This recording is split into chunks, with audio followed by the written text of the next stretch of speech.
നമസ്തേ. അഹമ്മദാബാദിൽ കത്തിയമർന്ന air India dream liner വിമാനത്തിൻ്റെ ഒരു ബ്ലാക്ക് ബോക്സും ഡാറ്റ റെക്കോർഡറും കണ്ടെത്തി. AAIB അഥവാ എയർക്രാഫ്റ്റ് ആക്സിഡൻറ്റ് ഇൻവെസ്റ്റിഗേഷൻ ബ്യൂറോ അപകടത്തിൽ അന്വേഷണം ആരംഭിച്ചിട്ടുണ്ട്. ബോയിങ് 787 സീരീസിൽപ്പെട്ട വിമാനങ്ങൾ സൂക്ഷ്മമായി പരിശോധിക്കാൻ ഡയറക്ടർ ജനറൽ സിവിൽ ഏവിയേഷൻ ഉത്തരവിട്ടു. ദേശീയ അന്വേഷണ ഏജൻസി NIA അഹമ്മദാബാദിലെത്തി പരിശോധന തുടങ്ങി. ഒരു ബ്ലാക്ക് ബോക്സേ കിട്ടിയിട്ടുള്ളൂ, ഒരെണ്ണം കൂടി കിട്ടേണ്ടതുണ്ട്. ബ്ലാക്ക് ബോക്സ് എന്തു പറയും? ജനഡിബേറ്റ് പരിശോധിക്കുന്നു. Chief flying instructor captain KT Rajendran, വ്യോമസേന മുൻ ഉദ്യോഗസ്ഥൻ രഘുനാഥ് ചൈതന്യ, ക്യാപ്റ്റൻ MS കല്ലട്ര, വ്യോമയാന രംഗത്ത് ദീർഘകാല സേവനമനുഷ്ഠിച്ച ഡോക്ടർ നുസ്രത് ജഹാൻ, അഹമ്മദാബാദിൽ നിന്ന് ഞങ്ങളുടെ പ്രതിനിധി ജിഷ്ണു കൃഷ്ണൻ എന്നിവർ ചേരുന്നു. എല്ലാ അതിഥികളെയും ഈ സംവാദത്തിലേക്ക് സ്നേഹാദരങ്ങളോടെ സ്വാഗതം ചെയ്യുന്നു. അപ്പം പ്രേക്ഷകരെയും ഞാൻ ജിഷ്ണുവിൽ നിന്ന് ആരംഭിക്കുകയാണ്. ജിഷ്ണു അഹമ്മദാബാദിൽ ഉണ്ട്.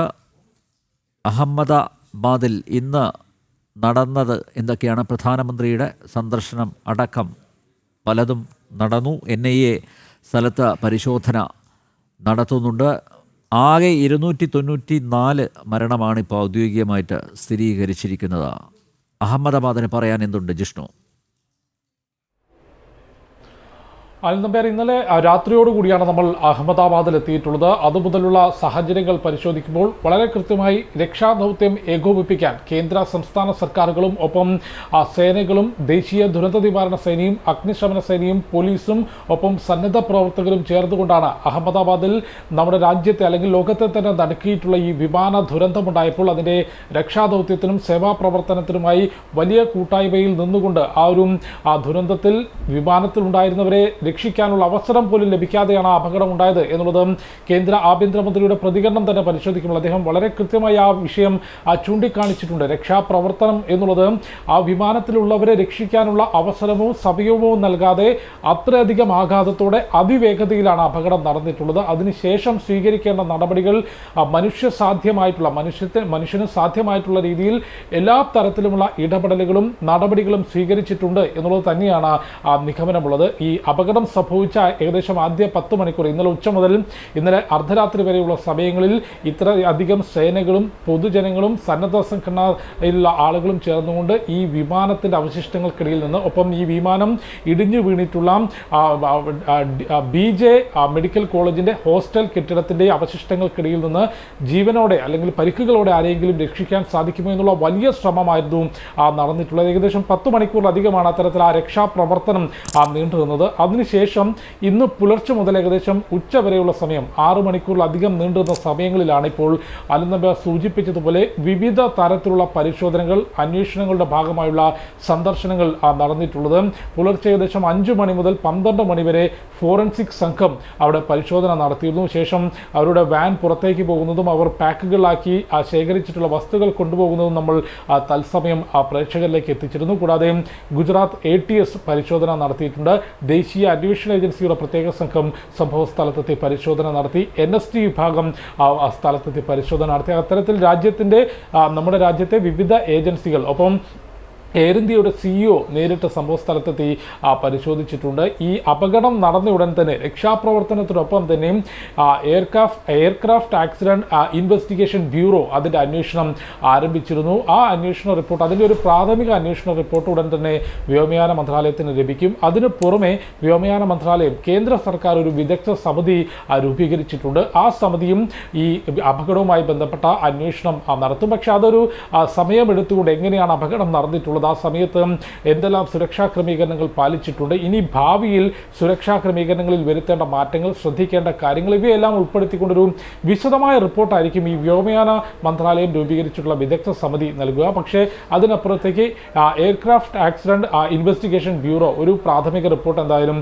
വ്യോമയാന മന്ത്രാലയത്തിന് ഉടൻ തന്നെ സമർപ്പിക്കും. അത്രയധികം അന്വേഷണവും പരിശോധനയുമായി ബന്ധപ്പെട്ട സന്ദർശനങ്ങൾ അഹമ്മദാബാദിൽ ഈ വിമാനം തകർന്നു വീണ ഇടത്ത് നടന്നിട്ടുണ്ട്. കൂടാതെ പ്രധാനമന്ത്രി നരേന്ദ്ര നരേന്ദ്രമോദി 8:30 അഹമ്മദാബാദിൽ എത്തിയിട്ടുള്ളത്. അദ്ദേഹം നേരെ എത്തിയത് ഈ ബി ജെ കോളേജിൻ്റെ ഹോസ്റ്റലിൽ വിമാനം തകർന്ന ആ ദുരന്ത സ്ഥലത്തേക്കാണ് ആദ്യം പ്രധാനമന്ത്രി എത്തിയത്. അദ്ദേഹം നേരിട്ട് ആ കാര്യങ്ങൾ വിലയിരുത്തി. കേന്ദ്ര ആഭ്യന്തരമന്ത്രി അമിത്ഷാ കൂടാതെ ഗുജറാത്തിൻ്റെ മുഖ്യമന്ത്രി ഭൂപേന്ദ്ര പട്ടേൽ, വ്യോമയാന മന്ത്രി, വ്യോമയാന സഹമന്ത്രി, വിവിധ ഏജൻസികളുടെ മേധാവിമാർ ഇവരെല്ലാം തന്നെ പ്രധാനമന്ത്രിക്കൊപ്പം അഹമ്മദാബാദിലുണ്ടായിരുന്നു. ഈ ദുരന്ത സ്ഥലം സന്ദർശിച്ച ശേഷം നേരെ അതിനോട് ചേർന്ന് ഏകദേശം 500 മീറ്റർ അടുത്താണ് സിവിൽ ആശുപത്രി, അതായത് ഏഷ്യയിലെ തന്നെ ഏറ്റവും വലിയ ആശുപത്രി കോംപ്ലക്സ് എന്ന് നമുക്ക് സിവിൽ ആശുപത്രിയെ വിശേഷിപ്പിക്കാൻ സാധിക്കും. എല്ലാ അത്യാധുനിക സൗകര്യവുമുള്ള ആശുപത്രിയാണ്. അവിടെയാണ് ഈ അപകടത്തിൽ പരിക്കേറ്റ ആളുകൾ ചികിത്സയിലുള്ളത്. ഒപ്പം മൃതദേഹങ്ങൾ സൂക്ഷിച്ചിട്ടുള്ളതും അതേ ആശുപത്രിയിലാണ്. അവിടെ എത്തിക്കൊണ്ട് ഈ ആദ്യം ഡോക്ടർമാരോട് സംസാരിക്കുകയും പരിക്കേറ്റവരെ സംബന്ധിച്ച വിശദമായിട്ടുള്ളൊരു അവരുടെ ചികിത്സാ രീതികൾ സംബന്ധിച്ച് കൃത്യമായിട്ടുള്ളൊരു പരിശോധന പ്രധാനമന്ത്രിയുടെ ഭാഗത്ത് മൃതദേഹങ്ങളുടെ DNA പരിശോധന ആരംഭിച്ചോ?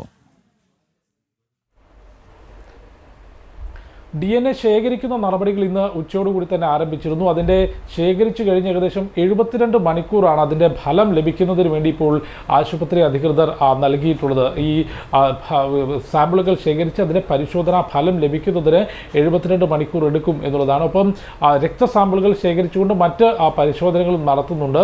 തിരിച്ചറിയാൻ സാധിക്കുന്ന മൃതദേഹങ്ങൾ, അത്തരത്തിലുള്ള പരിശോധനയിലൂടെ തിരിച്ചറിയാൻ സാധിക്കുന്ന മൃതദേഹങ്ങൾ ഈ DNA പരിശോധനയുടെ ഫലം പെൻഡിംഗ് ആണ് എങ്കിൽ പോലും വ്യക്തമായി തിരിച്ചറിയുന്നുണ്ട് എങ്കിൽ അത് നടപടികൾ പൂർത്തിയാക്കി, പോസ്റ്റ്മോർട്ടം ഉൾപ്പെടെയുള്ള നടപടികൾ പൂർത്തിയാക്കി ബന്ധുക്കൾക്ക് കൈമാറാനുള്ള തീരുമാനമാണ് നിലവിൽ കൈക്കൊണ്ടിട്ടുള്ളത്. അതിന് പ്രത്യേകം കൗണ്ടർ ഞാൻ നേരത്തെ സൂചിപ്പിച്ച അഹമ്മദാബാദിലെ സിവിൽ ആശുപത്രിയിലെ മോർച്ചറിക്ക് മുൻപിലായി ക്രമീകരിച്ചിട്ടുണ്ട്. അവിടെയാണ് ഈ അപകടത്തിൽ മരിച്ചവരുടെ കുടുംബങ്ങൾ എത്തുന്നത്. 241 യാത്രക്കാരും വിമാനത്തിലെ ക്രൂവും ഉൾപ്പെടെയും 241 പേരാണ് വിമാനത്തിൽ ഉള്ളവർ മരണപ്പെട്ടിട്ടുള്ളത്. അവരുടെ പേര് വിവരങ്ങൾ ലഭിക്കാൻ വളരെ എളുപ്പമാണ്. പക്ഷേ DNA സാമ്പിളുകൾ ഒത്തുനോക്കിക്കൊണ്ട് ആ മൃതദേഹങ്ങൾ കൃത്യമായി തിരിച്ചറിയുക എന്നുള്ളത് ഏറെ ശ്രമകരമായ ദൗത്യമാണ് എന്നാണ് മെഡിക്കൽ സംഘം വ്യക്തമാക്കിയിട്ടുള്ളത്. കാരണം അത്രയധികം ശരീരം തിരിച്ചറിയാൻ സാധിക്കാത്ത രീതിയിൽ അഗ്നിക്കിരയായിട്ടുണ്ട്. കൂടാതെ ശരീരഭാഗങ്ങൾ വേറിട്ട രീതിയിലാണ്. അതുകൊണ്ട് തന്നെ ആ മൃതദേഹങ്ങൾ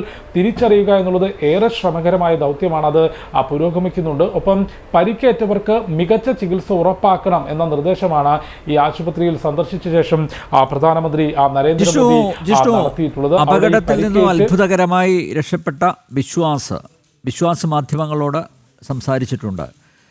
വിശ്വാസ് പറഞ്ഞതിനപ്പുറം ദൃക്സാക്ഷികളുടെ മൊഴി വല്ലതും കിട്ടിയിട്ടുണ്ടോ? അതായത് ഈ അപകടം നേരിട്ട് കണ്ട ആരുടെയെങ്കിലും മൊഴി രേഖപ്പെടുത്തിയിട്ടുണ്ടോ? അങ്ങനെ ആരെങ്കിലും മാധ്യമങ്ങളോട് പുറത്തു നിന്നത് കണ്ട ആരെങ്കിലും അക്കാര്യം പങ്കുവച്ചിട്ടുണ്ടോ? അൽനബേർ സൂചിപ്പിച്ചതുപോലെ ഈ അപകടത്തിൽ അത്ഭുതകരമായി രക്ഷപ്പെട്ടിട്ടുള്ളത് രമേശ് വിശ്വാസ് കുമാറാണ്. അദ്ദേഹം ഇത്തരത്തിൽ മാധ്യമങ്ങളോട് സംസാരിക്കുന്നത് എന്നതല്ല, പകരം ആശുപത്രി അധികൃതരോട് പറഞ്ഞിട്ടുള്ള കാര്യങ്ങളാണ് ഈ മൊഴിയായിട്ട് പുറത്തേക്ക് വന്നിട്ടുള്ളത്. അദ്ദേഹത്തിന് പക്ഷേ ഈ അപകടവുമായി ബന്ധപ്പെട്ട് കൃത്യമായിട്ടുള്ള ഒരു വിവരങ്ങളും നൽകാൻ സാധിച്ചില്ല. അത്തരത്തിലൊരു മാനസികാവസ്ഥയിലൂടെയാണ് കടന്നുപോയത്. അദ്ദേഹം അറിയിച്ചിട്ടുള്ളത് ഈ ഒരു അപകടം നടന്ന ഉടൻ പെട്ടെന്ന് താഴേക്ക് പതിച്ചു, അല്ലെങ്കിൽ താഴേക്ക് ചാടാനുള്ള ധൈര്യം വന്നു. അതിനുശേഷം ഓടിയെത്തിയ തന്നെ ആരൊക്കെയോ ചേർന്ന് ആംബുലൻസിൽ ആശുപത്രിയിലേക്ക് എത്തിച്ചു എന്നുള്ളതാണ്. പക്ഷേ മറ്റ് ദൃക്സാക്ഷികളുമായി നമ്മൾ ഇന്ന് സംസാരിച്ചിരുന്നു. അവരുടെ ബൈറ്റുകൾ നമ്മൾ സംപ്രേഷണം ചെയ്തിരുന്നു. ഇത് ഈ പ്രദേശം എന്നുള്ളത്, നമ്മൾ ഇന്ന് നിന്ന ആ പ്രദേശം, ഈ ഒരു ഹോസ്റ്റൽ നിന്ന പ്രദേശത്ത് നിൽക്കുകയാണെങ്കിൽ ഒരു 15 മിനിറ്റിനുള്ളിൽ ഒരു വിമാനമെങ്കിലും പറന്നു വരുന്നത് നമുക്ക് കാണാൻ സാധിക്കും. അത്രയധികം തിരക്കുള്ള ഈ അഹമ്മദാബാദ് വിമാനത്താവളത്തിനോട് ഏറ്റവും അടുത്ത് ചേർന്ന് നിൽക്കുന്ന മിനിമം ഒരു 4-5 കിലോമീറ്റർ ദൂരത്തിനകത്താണ് ഈ പ്രദേശമുള്ളത്. അതുകൊണ്ട് അവിടുത്തെ പരിസരവാസികൾക്ക് ഈ വിമാനം ഉയർന്നു പോകുന്നത് ഒരു സ്ഥിരം കാഴ്ചയാണ്. ആ ദൃക്സാക്ഷികൾ വിവരിക്കുന്നത് ഈ വിമാനം ഉയർന്നു പൊങ്ങുമ്പോൾ തന്നെ അതിലൊരു അസ്വാഭാവികത ഉണ്ടായിരുന്നു. സാധാരണ രീതിയിൽ ഉയർന്നു പൊങ്ങുമ്പോൾ അതൊരു പരമാവധി ഹൈറ്റിലേക്ക് പോവുകയോ അല്ലെങ്കിൽ ഏതെങ്കിലും ഭാഗങ്ങളിലേക്ക് ചെരിഞ്ഞ് അതിൻ്റെ ദിശ പോകുന്നതുമാണ് കാണാറുള്ളത്. പക്ഷേ ഈ വിമാനം ലണ്ടനിലേക്ക് പോകുന്ന അമേരിക്കയുടെ ഈ ബോയിങ് വിമാനം പറന്ന് ഈ ടേക്ക് ഓഫ് കഴിഞ്ഞ ഉടൻ തന്നെ ബിൽഡിങ്ങുകളോട് ചേർന്ന്, അല്ലെങ്കിൽ അത്രയധികം ഉയരാൻ സാധിക്കാത്ത രീതിയിലാണ് അത് പൊന്തി വന്നിട്ടുള്ളത്. അത് ഈ ദൃശ്യങ്ങൾ കണ്ട ചില ആളുകൾ വീടിൻ്റെ ടെറസുകളിലേക്ക് കയറി ഈ വിമാനത്തെ നിരീക്ഷിച്ചു. അവർ ഈ കെട്ടിടത്തിനകത്തേക്ക് വിമാനങ്ങൾ പോകുന്നതും അത് തീഗോളമായി മാറുന്നതും കണ്ടു. അവരുടെ വാക്കുകളിൽ നിന്ന് മനസ്സിലാക്കേണ്ടത് ടേക്ക് ഓഫിൻ്റെ സമയത്ത് തന്നെ ആ വിമാനത്തിനൊരു അപാകതയുണ്ടായി എന്നുള്ളതാണ്. ഈ വിദഗ്ധരായിട്ടുള്ള ആളുകളും ഈ മേഖലയിൽ വിദഗ്ധരായിട്ടുള്ള ആളുകളും അക്കാര്യം തന്നെയാണ് ചൂണ്ടിക്കാണിക്കുന്നത്. ടേക്ക് ഓഫിൻ്റെ സമയത്ത് ടേക്ക് ഓഫിന് അനുകൂലമായിട്ടുള്ളൊരു പരമാവധി വേഗതയിലേക്ക് എത്തിയപ്പോഴായിരിക്കാം ഇത്തരത്തിലൊരു എന്തെങ്കിലും തകരാർ പൈലറ്റിൻ്റെ ശ്രദ്ധയിൽപ്പെടുകയോ അല്ലെങ്കിൽ അത് തിരിച്ചറിയുകയോ ചെയ്തത്. അതുകൊണ്ടൊരു അടിയന്തര ലാൻഡിങ്ങിന് ശ്രമിച്ചുകൊണ്ട് ഈ ലാൻഡിങ് നടത്താനുള്ളൊരു ശ്രമം പൈലറ്റിൻ്റെ ഭാഗത്തു നിന്നുണ്ടായിരുന്നു. കൂടാതെ ATCയിലേക്ക് അത്തരത്തിലൊരു അടിയന്തര മെസ്സേജും ഈ പൈലറ്റ് കോക്പിറ്റിൽ നിന്ന് നൽകുകയും ചെയ്തിരുന്നു. പക്ഷേ ആ ഒരു അടിയന്തര കോളിന് മെയ്ഡേ കോളിന് തിരിച്ചൊരു പ്രതികരണം നടത്തുന്നതിന് അതിലൊരു നിർദ്ദേശം നൽകുവാൻ കഴിയുന്നതിന് മുൻപേ തന്നെ കോക്പിറ്റിൽ നിന്നുള്ള ആ ഒരു ബന്ധം വിച്ഛേദിക്കുകയും തുടർന്ന് സെക്കൻഡുകൾക്കുള്ളിൽ ആ വിമാനം ഈ ബിൽഡിങ്ങിലേക്ക് ഇടിഞ്ഞ് തീഗോളമായി മാറുകയുമാണ് ചെയ്തിട്ടുള്ളത്. ഏതായാലും അന്വേഷണം പുരോഗമിക്കുകയാണ്. ഭാരതത്തിൻ്റെ ഭാഗത്തുനിന്ന് രണ്ട് തരത്തിലുള്ള അന്വേഷണം. ഒന്ന്, ഞാൻ നേരത്തെ സൂചിപ്പിച്ചതുപോലെ വ്യോമയാന മന്ത്രാലയം ഒരു വിദഗ്ധ സമിതിയെ രൂപീകരിച്ചിട്ടുണ്ട്. അതിന് അന്വേഷണം പുരോഗമിക്കുന്നുണ്ട്. കൂടാതെ എയർക്രാഫ്റ്റ് ആക്സിഡന്റ് ഇൻവെസ്റ്റിഗേഷൻ ബ്യൂറോ കൃത്യമായിട്ടുള്ള അന്വേഷണം നടത്തുന്നുണ്ട്. ഫോറൻസിക് വിഭാഗവും NSTയും ATSഉം ദേശീയ അന്വേഷണ ഏജൻസിയും ഉൾപ്പെടെയുള്ളവർ ഇന്ന് ഉച്ചയ്ക്ക് മുമ്പ് അല്ലെങ്കിൽ പുലർച്ചെ മുതൽ ഏകദേശം വൈകിട്ട് വരെയുള്ള ആ സമയങ്ങളിൽ വിശദമായ പരിശോധന മേഖലയിൽ നടത്തിയിട്ടുണ്ട്. ഇനിയും ഉത്തരം കിട്ടേണ്ടത് തീർച്ചയായും അരുൺതമ്പി തുടക്കത്തിൽ സൂചിപ്പിച്ചതുപോലെ ഈ ബ്ലാക്ക് ബോക്സ് ശാസ്ത്രീയ പരിശോധനയ്ക്ക് വിധേയമാക്കുന്നതിലൂടെ കൂടുതൽ വിശദാംശങ്ങൾ ലഭ്യമാക്കുമോ എന്നുള്ളതാണ്. ആ വിമാനത്തിന്റെ സിഗ്നൽ സംബന്ധിച്ചും എന്താണ് ഈ അപകടത്തിന്റെ കാരണം എന്നത് സംബന്ധിച്ചൊരു ഉത്തരത്തിലേക്ക് ഈ അന്വേഷണത്തിലും ഒപ്പം ബ്ലാക്ക് ബോക്സിന്റെ ശാസ്ത്രീയ പരിശോധനയിലൂടെയും എത്താൻ സാധിക്കുമെന്ന് നോക്കിക്കാണും. ഒപ്പം കൂട്ടിച്ചേർക്കേണ്ടത് ഈ മൃതദേഹങ്ങളുടെ DNA പരിശോധന പുരോഗമിക്കുകയാണ്. മലയാളിയായിട്ടുള്ള രഞ്ജിതയുടെ ഈ മൃതദേഹം അത് പരിശോധിക്കുന്നതിനും അത് ഏറ്റുവാങ്ങുന്നതിനും അല്ലെങ്കിൽ അതിൻ്റെ നടപടികൾക്കുമായി സഹോദരൻ നാളെ പുലർച്ചെ 6 മണിയോടുകൂടി അഹമ്മദാബാദിലേക്ക് എത്തും എന്നാണ് അറിയിച്ചിട്ടുള്ളത്. അനിൽ നമ്പ്യാർ. അപകടം ബാക്കി വയ്ക്കുന്നത് ചില ചോദ്യങ്ങളും സംശയങ്ങളുമാണ്. പൈലറ്റുമാരും അതുപോലെ ഏവിയേഷൻ വിദഗ്ധരും ഉൾപ്പെടെ ഉന്നയിക്കുന്ന സംശയങ്ങൾ പലതാണ്. അപകടത്തിന് പിന്നാലെ സമൂഹ മാധ്യമങ്ങളിൽ വ്യാപകമായി പ്രചരിച്ചത് 2 വീഡിയോകളായിരുന്നു. ആ ദൃശ്യങ്ങളിൽ നിന്ന് 5 സൂചനകളാണ് വിദഗ്ധർക്ക് ലഭിച്ചത്.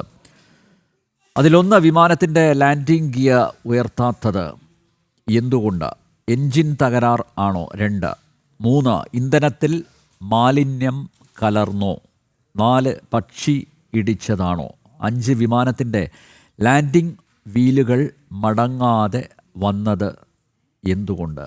ഇത്തരം സംശയങ്ങൾ അവശേഷിപ്പിക്കുന്നുണ്ട്. ചിലതൊക്കെ റൂൾ ഔട്ട് ചെയ്തിട്ടുണ്ട്. പക്ഷേ എങ്കിലും പ്രധാനമായി ചർച്ച ചെയ്യേണ്ട ഒരു വിഷയം അത് ചർച്ചയ്ക്ക് വന്നില്ല എന്നാണ് തോന്നുന്നത്. ഞാൻ മറ്റ് അതിഥികളിലേക്ക് പോകുന്നതിന് മുമ്പ് അക്കാര്യമൊന്ന് പറഞ്ഞു വെക്കട്ടെ. കാരണം ഈ അപകടത്തിൽ നിന്നും അത്ഭുതകരമായി രക്ഷപ്പെട്ടത് ഒരേ ഒരു വ്യക്തിയാണ്, വിശ്വാസ്. വിമാന ദുരന്തത്തിൽ അനുഭവസ്ഥനായ വിശ്വാസ് പറഞ്ഞിരിക്കുന്നത് വിമാനം ടേക്ക് ഓഫായ ഉടൻ തന്നെ ഒരു ഉഗ്രൻ ശബ്ദമുണ്ടായി എന്നാണ്. ഇത് വേണ്ടതുപോലെ ചർച്ച ചെയ്യപ്പെടുന്നുണ്ടോ? ഇതല്ലേ ചർച്ച ചെയ്യേണ്ടത്? ഡോക്ടർ നുസ്രത്ത് ജഹാൻ, ദൈവം ഒരു സാക്ഷി വേണമെന്ന് തീരുമാനിച്ചു. വിശ്വാസിലൂടെ ഒരു സാക്ഷിയെ കിട്ടിയിരിക്കുന്നു. വിശ്വാസ് ഇന്ന് മാധ്യമങ്ങളിലൂടെ കണ്ടതാണ്. വിശ്വാസ് പറഞ്ഞത് വേണ്ട രീതിയിൽ ചർച്ച ചെയ്യപ്പെട്ടില്ല. അവിടെയാണ് ഞാൻ ഇന്നത്തെ ചർച്ചയുടെ ഊന്നൽ നൽകുന്നത്. അതായത് വിശ്വാസ് പറഞ്ഞത് ഇത് ടേക്ക് ഓഫായ ഉടൻ തന്നെ ഒരു ശബ്ദം, ഒരു സ്ഫോടന ശബ്ദം ഉണ്ടായി എന്ന രീതിയിലാണ് പറഞ്ഞത്. അതല്ലേ പ്രധാനമായും ചർച്ച ചെയ്യപ്പെടേണ്ടത്. ഇപ്പം നോക്കൂ, ദേശീയ അന്വേഷണ ഏജൻസി അഹമ്മദാബാദിൽ എത്തിയിട്ടുണ്ട്. എന്നെ അടക്കം ചർച്ചാ വിഷയമാക്കേണ്ടതും ഇത് തന്നെയല്ലേ? വിശ്വാസ് അനുഭവസ്ഥനാണ്.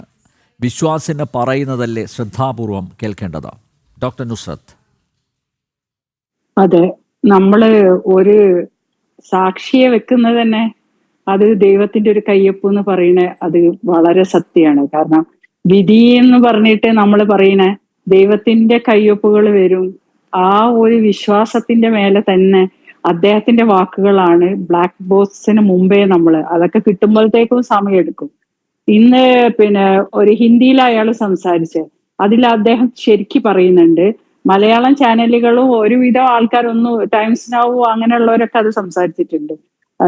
ഇത് റിപ്പോർട്ട് വന്നു, ഒരു അത്യുഗ്രനായ ഒരു ശബ്ദം. അത് കഴിഞ്ഞ് ഒന്നും ഓർമ്മയില്ല അയാൾക്ക്. പിന്നെ കണ്ണ് തുറക്കുമ്പോൾ മഞ്ഞയും പച്ചയും ലൈറ്റുകളെ പോലെയാ കാണുന്നത്. ലൈറ്റ് മീൻസ് മഞ്ഞയും പച്ചയും നമുക്ക് obviously it will be like ഫയറിന്റെ കളേഴ്സ് ആയിരിക്കും, അതായിരിക്കും. പിന്നെ അത് ഹോള് പോലെ കണ്ടു. അപ്പൊ ഒരു ബിൽഡിങ്ങിന്റെ ഉള്ളിന്റെ ഒരു എൻട്രൻസ്.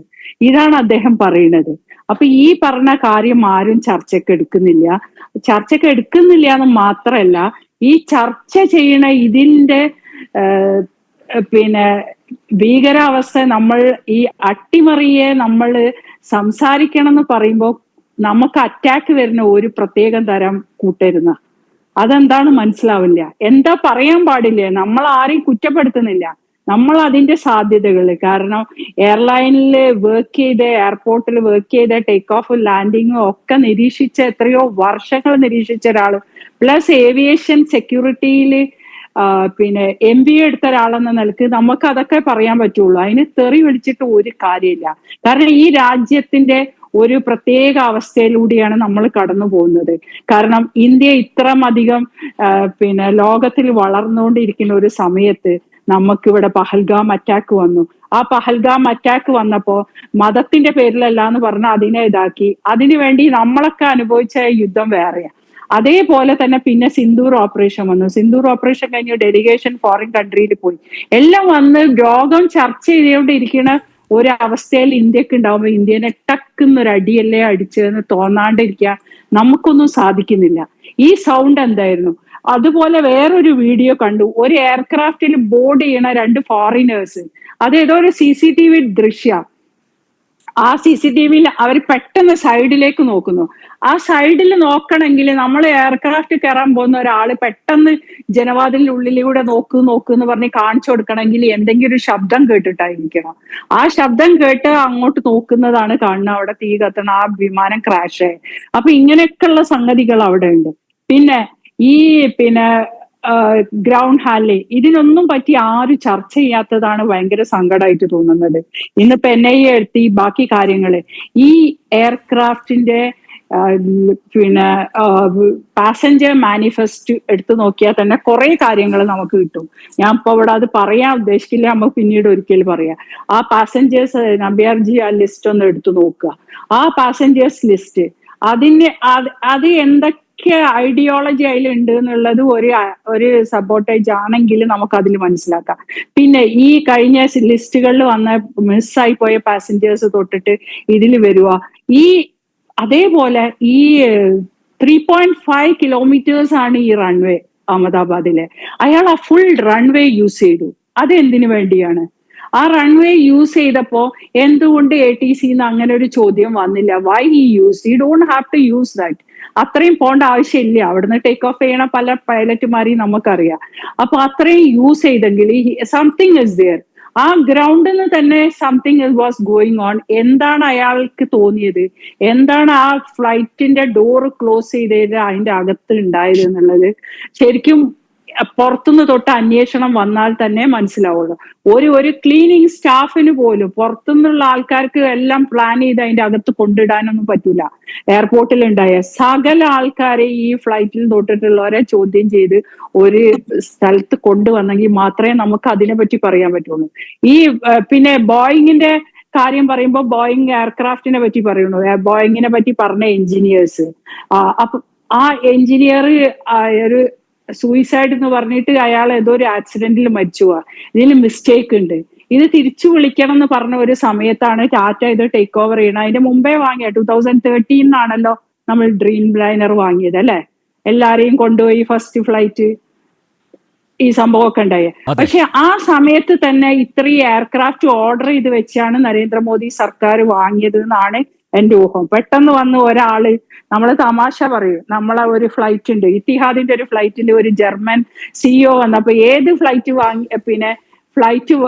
പിന്നെ അയാൾ ഏത് കമ്പനിയിൽ പോയി ജോയിൻ ചെയ്താൽ ആ ഫ്ലൈറ്റിന്റെ ടെക്നിക്കൽ സൈഡൊക്കെ മാറ്റി CEO കളർ വരെ മാറ്റും. പെയിന്റ് മാറ്റുക എന്നാണ് അയാളെ കളിയാക്കുക. Painting company സ്വന്തമായിട്ടുണ്ടാവും. ഇപ്പൊ ഇതേപോലെ കളിയാക്കും. ഒരു സർക്കാർ ടേക്ക് ഓവർ ചെയ്യുമ്പോൾ ഇന്ത്യൻ ഏവിയേഷൻ എന്ത് സംഭവിച്ചു എന്നുള്ളത് ഇവിടെയും വീഴ്ച പറ്റി. അത് ടേക്കപ്പ് ചെയ്തപ്പോൾ നമ്മൾ ഹോം മിനിസ്ട്രി ഒക്കെ ഒന്ന് നടക്കുന്ന പോലെ പക്ക മിലിറ്ററി നടക്കുന്ന പോലെ ഏവിയേഷനെ നമ്മൾ കാണണേ. ഒരു രാജ്യത്തിന് ഉണ്ടാക്കാനും ഇല്ലാതാക്കാനും ഒരു ഏവിയേഷന് കഴിയും. That is the door to the world. അതാണ് നമ്മൾ ആ വേൾഡിലേക്കുള്ള ഡോർ ഓപ്പൺ ചെയ്യുന്ന ഏവിയേഷനിലൂടെയാ. നമുക്ക് ഏറ്റവും ഉദാഹരണമായിട്ട് നമ്മളെ ദുബായിനെ കാണാം. എമിറേറ്റ്സ് എന്ന ഒരു എയർലൈൻ ആണ് ആ രാജ്യത്തിനെ മാറ്റിയത്. അതുവരെ എമിറേറ്റ്സ് ദുബായ് എന്ന് പറഞ്ഞ ഒരു ചെറിയൊരു സ്ഥലം മാത്രമായിരുന്നു എമിറേറ്റ്സിന്റെ അടുത്തുള്ള. ബിക്കോസ് ഓഫ് എമിറേറ്റ്സ് എയർലൈൻ ആ ഡോസ് അങ്ങ് ആകാശപാത അങ്ങോട്ട് തുറന്നപ്പോഴാണ് അത് രക്ഷപ്പെട്ട്. അപ്പൊ അതാണ് അതിന്റെ സ്ഥിതി. ഈ ഇന്ത്യയില് വന്ന ഈ എയർക്രാഫ്റ്റ് ഇൻസിഡൻസ് നമുക്ക് ഇന്ത്യക്കാർക്ക് വന്നത് എല്ലാം എടുത്ത് പരിശോധിക്കുക. ആഫ്റ്റർ ഇൻഡിപെൻഡൻസിന് ശേഷം വന്ന എയർക്രാഫ്റ്റ് ഇൻസിഡൻസ് ആക്സിഡൻസ് എല്ലാം വന്നത് എയർ ഇന്ത്യക്കാ. നമ്മൾ എവിടെയെങ്കിലും കേട്ടിട്ടുണ്ടോ? എവിടെയെങ്കിലും. അല്ലാതെ it's not happen for Emirates or Etihad or British. ഞാൻ വരണമെന്ന് പറയല്ല കേട്ടോ. No where we heard. ഇതൊരു ചെയിൻ ഓഫ് പ്രശ്നങ്ങളാണ് വരുന്നത് നമുക്ക്. അത് ഹൈജാക്ക് ചെയ്യണം. We are telling Maharaja, Air India's Maharaja, I think it is Maharani. Hijack ചെയ്യണവിടെ, കൊല്ലുന്നത് ഇവിടെ, ബാത്റൂം സ്പോയിൽ ചെയ്യണവിടെ, ടെക്നോളജി സ്പോയിൽ ചെയ്യണവിടെ, പിന്നെ എഞ്ചിനീയറിംഗ് സ്പോയിൽ ചെയ്യണവിടെ, എല്ലാം കഴിഞ്ഞ 15 വർഷമായിട്ട്. ഇതിൽ വന്ന നല്ല നല്ല സ്റ്റാഫുകളെ ഒഴിഞ്ഞുപോയി ടാറ്റ എടുത്തപ്പോ.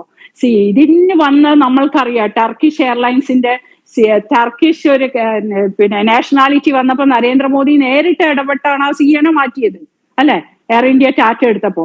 അത്ര പേരും ഒരു പ്രധാനമന്ത്രി അതിലൊക്കെ ഇടപെട്ടിട്ടുണ്ടെങ്കിൽ ഹി നോ സംതിങ്. എന്തൊക്കെയോ സംഭവിച്ചിട്ടുണ്ട്. കൈകാര്യം ചെയ്തു വന്ന സെലബി ലൈസൻസ് അത് റദ്ദാക്കിയെങ്കിലും ഇപ്പോഴും സെലബിയുടെ പ്രേതം ചില വിമാനത്താവളങ്ങളിൽ ഇങ്ങനെ ഇങ്ങനെ ഇങ്ങനെ ഇങ്ങനെ അവിടെയൊക്കെ ഉണ്ട് എന്നാണ്. തീർച്ചയായിട്ടും ഉണ്ട്. സെലബിയുടെ പ്രേതം മാത്രമല്ല, ഇന്നും ചില മാധ്യമങ്ങളിൽ അത് ചർച്ചാ വിഷയമായിട്ടുണ്ട്. സെലബിക്ക് വിലക്ക് വന്നു, പക്ഷേ മറ്റൊരു ഒരു ടർക്കിഷ് ഫേം അതിൻ്റെ പിന്നെ ജീവനക്കാർ ഇവിടെ ഈ വിമാനത്താവളങ്ങളിൽ ഉണ്ട് എന്ന് പറഞ്ഞു കേൾക്കുന്നു. അതിലൊരു സ്ഥിരീകരണം ഉണ്ടായിട്ടില്ല. അതും പരിശോധന വിധേയമാക്കേണ്ടതല്ലേ? ഇവിടെയൊക്കെ വിസ്താരയാണ് ഗ്രൗണ്ട് ഹാൻഡിൽ ചെയ്തത്. അപ്പൊ വിസ്താര ആരാണ്? വിസ്താര എയർ ഇന്ത്യ വാങ്ങി കഴിഞ്ഞപ്പോ വിസ്താര എയർ ഇന്ത്യയും കൂടി മേർജ് ചെയ്തു. ഈ വിസ്താരയിൽ ഉണ്ടായിരുന്നത് ഒരു ടർക്കിഷ് പിന്നെ ഹെഡ് ആയിരുന്നു. അപ്പൊ ഇതില് ടർക്കിഷ് ആൾക്കാർ ഒരുപാടുണ്ട് ഈ കമ്പനികളിൽ. അത് ഇപ്പോ ടർക്കിഷ് എയർലൈൻസ് വന്നു, എന്തായി ഒരു അനുമതിയും ഇല്ലാതെ നമ്മുടെ പിന്നെ എയർപോർട്ടുകളിൽ നിന്ന് ഇതൊക്കെ കടത്തിക്കൊണ്ടുപോയില്ലേ, DGC അറിയ പോലും ചെയ്യാതെ. സോ ഐ തിങ്ക് DGCനെ ഇതിൽ കറക്റ്റ് ആയിട്ട് ചോദ്യം ചെയ്യണം. കാരണം DGC ഈസ് എന്താ പറയാ, കൈയഴിഞ്ഞു ആവശ്യമില്ലാത്തതിന് സഹകരിക്കുന്നുണ്ട് ഈ എയർലൈൻസിനെ, ടാറ്റനെ എന്നുള്ളത് വേണം പറയാ. ടാറ്റ എന്ന് പറഞ്ഞ ഒരാളല്ല ഇത് റൺ ചെയ്യണേ. അയാളെ മേൽക്കിട്ടിട്ട് എല്ലാരും കൂടി ജാഥ വിളിച്ച് ഇത് പൊട്ടിക്കാൻ വേണ്ടി നോക്കുന്ന ആൾക്കാരുള്ള നാട്ടിലാണ് നമ്മൾ ജീവിക്കണേ. അയാൾക്ക് ഉപ്പ് മുതൽ കർപ്പൂരം വരെ ഉണ്ട് പറയും. ആ കമ്പനികളെല്ലാം ഉള്ളപ്പോ അതിന്റെ CEO people coming from different area. ഇത്രയും കമ്പനികൾ ഉള്ള ഒരു ടാറ്റക്ക് ഒരു എയർലൈൻ മാത്രം കൊണ്ട് നടക്കാൻ ടാറ്റ ഉള്ള കാലത്തും അയാളുടെ നല്ല കാലത്താണെങ്കിൽ പണ്ടത്തെ പോലെ നടക്കുകയായിരിക്കും. പക്ഷെ ഇതില് ഒരുപാട് പ്രശ്നങ്ങൾ നടക്കുന്നുണ്ട്. ഇവര് സ്റ്റാഫ് തമ്മിൽ അടിയുണ്ട്. വിസ്താര എന്ന് പറയുന്നതിലുള്ള ആൾക്കാരെ മുഴുവനും നമുക്ക് പിന്നെ ചോദ്യം ചെയ്യേണ്ടതാണ്. ഈ എയർ ഇന്ത്യ ഹാൻഡിൽ ചെയ്യണോടത്ത് അവരാണ് വരുന്നത്. എയർ ഇന്ത്യ എഞ്ചിനീയറിംഗ് അല്ല ഈ ഫ്ലൈറ്റിന്റെ എഞ്ചിനീയറിംഗ് ചെയ്തതെന്നാണ് ഇപ്പൊ മനസ്സിലാക്കാൻ പറ്റുന്നത്. അല്ലാതെ ഈ എഞ്ചിനീയർ കൂടെ വന്ന് എയർപോർട്ട് ഇപ്പൊ ക്യാപ്റ്റൻ പറഞ്ഞുതരും, സൈൻ ചെയ്യാതെ ഈ ഫ്ലൈറ്റ് ടേക്ക് ഓഫ് ആവാൻ പറ്റൂലല്ലോ. ടേക്ക് ഓഫ് ആവണമെങ്കിൽ സിഗ്നേച്ചർ കൊടുക്കണ്ടേ? എന്നിട്ട് ഇയാൾ ഇത്രയും റൺവേ യൂസ് ചെയ്ത് ഇത്രയും അധികം യൂസ് ചെയ്ത് ഏത് ഡിറക്ഷനിലായിരുന്നു പോകേണ്ടത്, ഏത് ഡിറക്ഷനിലാണ് എത്തിയെന്നൊക്കെ നമുക്ക് ഈ സംശയം ഡോക്ടർ നുസ്രത്ത്, ക്യാപ്റ്റൻ MS കലക്ടറയുണ്ട്, അദ്ദേഹത്തോട് തന്നെ ചോദിക്കാം. ക്യാപ്റ്റൻ, നിരവധി സംശയങ്ങൾ നമുക്ക് ചുറ്റിലുമുണ്ട് കേട്ടോ.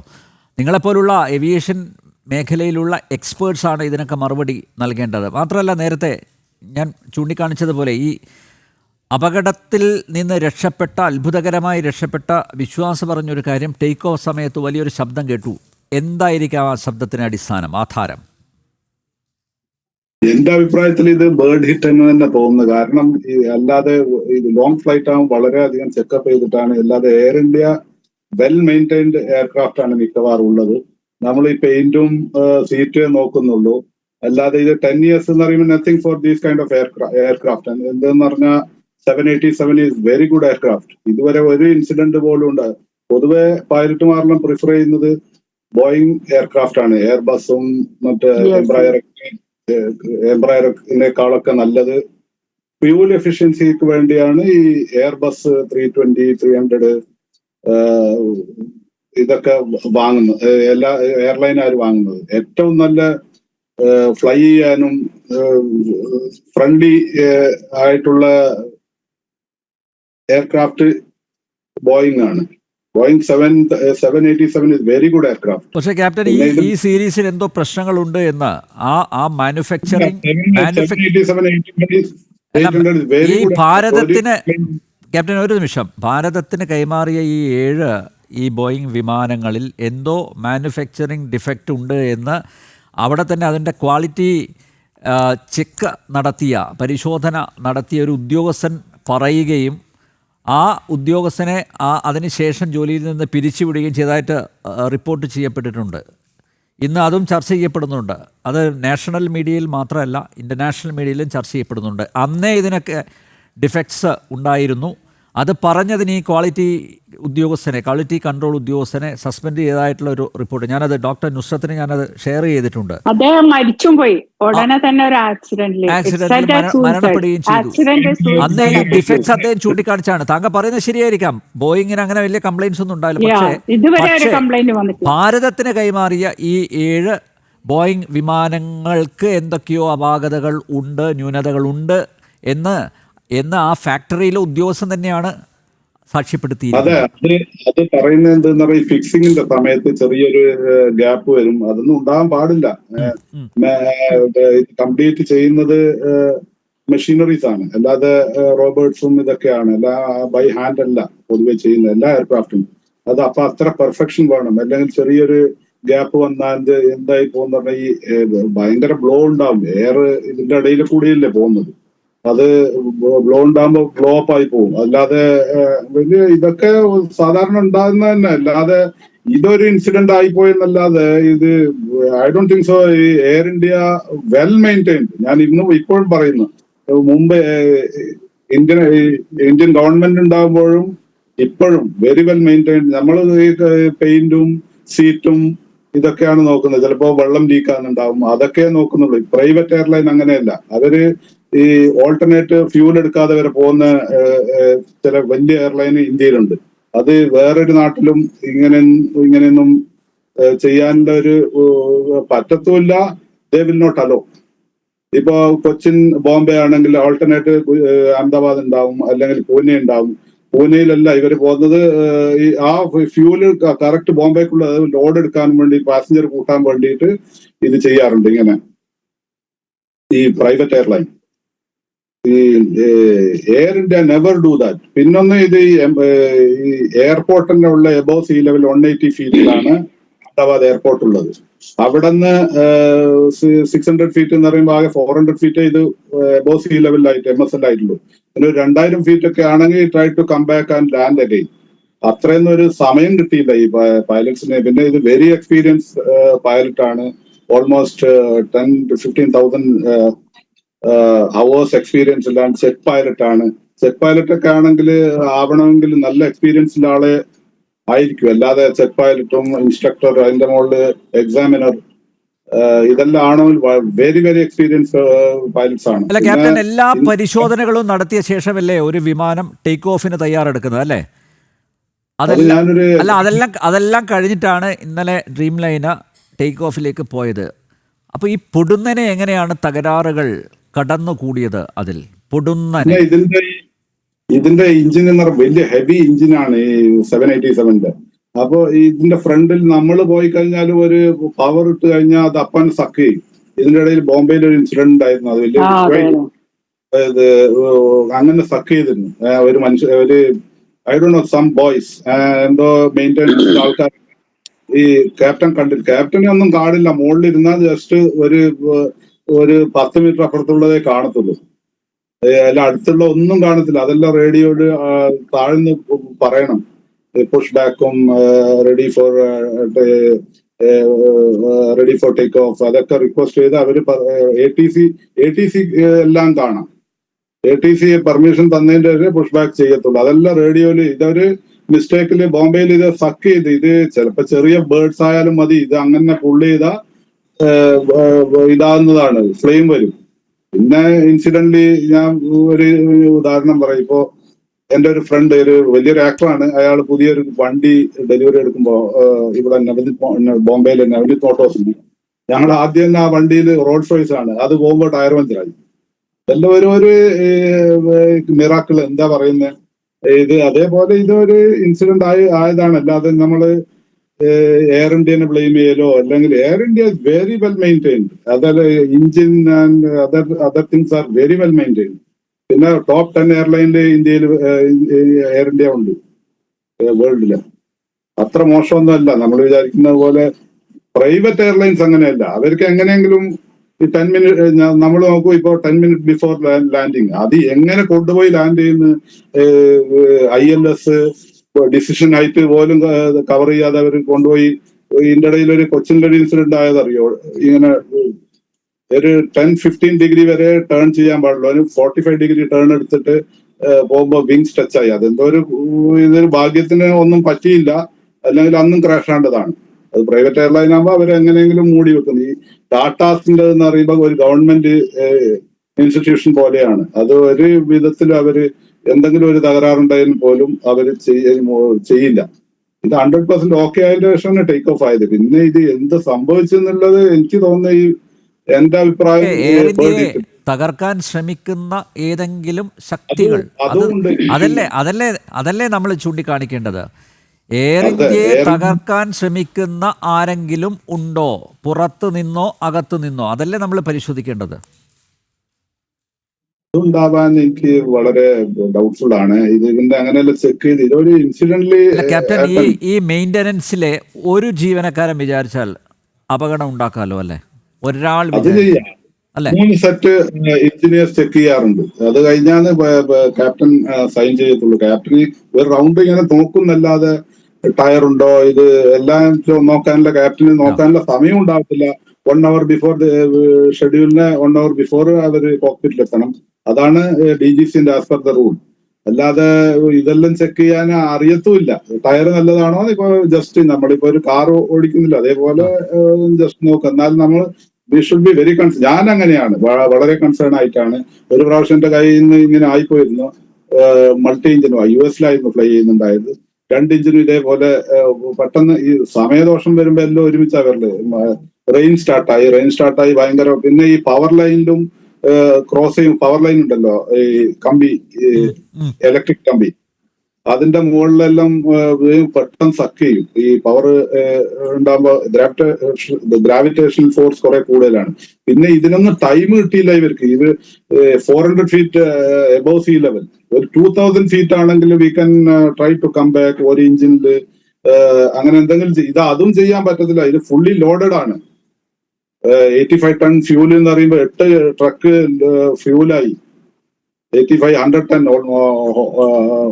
ഓൾമോസ്റ്റ് ഫ്യൂൽ ഉള്ളത്. പിന്നെ ഈ പാസഞ്ചേഴ്സ് ഗാലി അത് ഇതൊക്കെ ആകുമ്പോൾ 10 hours ഫ്ലൈറ്റ് ആണ് ഇത് ഉള്ളത്. അപ്പൊ ഇതിനൊക്കെ കണക്കായിട്ടാണ് ഇവര് ഞങ്ങൾ പൊതുവെ കാൽക്കുലേറ്റ് ചെയ്തിട്ട്. ഒരു കാര്യം കൂടി, നേരത്തെ താങ്കൾ സംസാരിച്ചപ്പോ തന്നെ പറഞ്ഞു ബേർഡ് ഹിറ്റ് ആവാനാണ് സാധ്യത എന്ന്. പക്ഷേ ഈ ദൃശ്യങ്ങളിൽ, നമുക്ക് അവൈലബിൾ ആയിട്ടുള്ള ദൃശ്യങ്ങളിൽ പക്ഷികളെ ഒന്നും കാണുന്നില്ല. പക്ഷേ പക്ഷി ശല്യമുള്ള ഒരു സ്ഥലമാണ് ആ മേഖല എന്ന് ക്യാപ്റ്റന്മാരും ഈ ഏവിയേഷൻ മേഖലയിലുള്ളവരും പറഞ്ഞിട്ടുണ്ട്. പക്ഷേ ഇത് ബേർഡ് ഹിറ്റാണ് എന്ന് ഉറപ്പിച്ച് പറയാൻ എന്താണ് കാരണം? ബേർഡ് ഹിറ്റ് ആവാനാണ് ചാൻസ് കൂടുതൽ. പൈലറ്റ്സിന്റെ ഒപ്പീനിയൻ അതാണ്. അല്ലാതെ എന്തും ഈ പടച്ചവന്റെ മുകളിലുള്ളത് അത് ആർക്ക് എന്ത്. നമ്മളൊരു ടയർ പഞ്ചറായി, ഒരു 100 സ്പീഡിൽ ടയർ പഞ്ചറായ വണ്ടി എന്താവും? അതേപോലെ ഇതെല്ലാം ഒരു 350 കിലോമീറ്റർ സ്പീഡിലാണ് ടേക്ക് ഓഫ് ആകുന്നത് ഏകദേശം. ഇത് ഫുള്ളി ലോഡഡ്. അതൊന്ന് മനസ്സിലാക്കണം. ഒന്നും ചെയ്യാം. പൈലറ്റിനെ ഒന്ന് മേടെ ആക്കുമ്പോഴേക്കും ഇത് പിന്നെ close to the ground stall ആയിട്ടുണ്ടാവും. സ്റ്റോളിംഗ് എന്ന് പറഞ്ഞാൽ ഒരു സ്പീഡ് മെയിൻറ്റെയിൻ ചെയ്യണം, ഒരു 300 knots എല്ലാം. അല്ലെങ്കിൽ അത് പിന്നെ നമ്മുടെ കൺട്രോളല്ല. പണ്ട്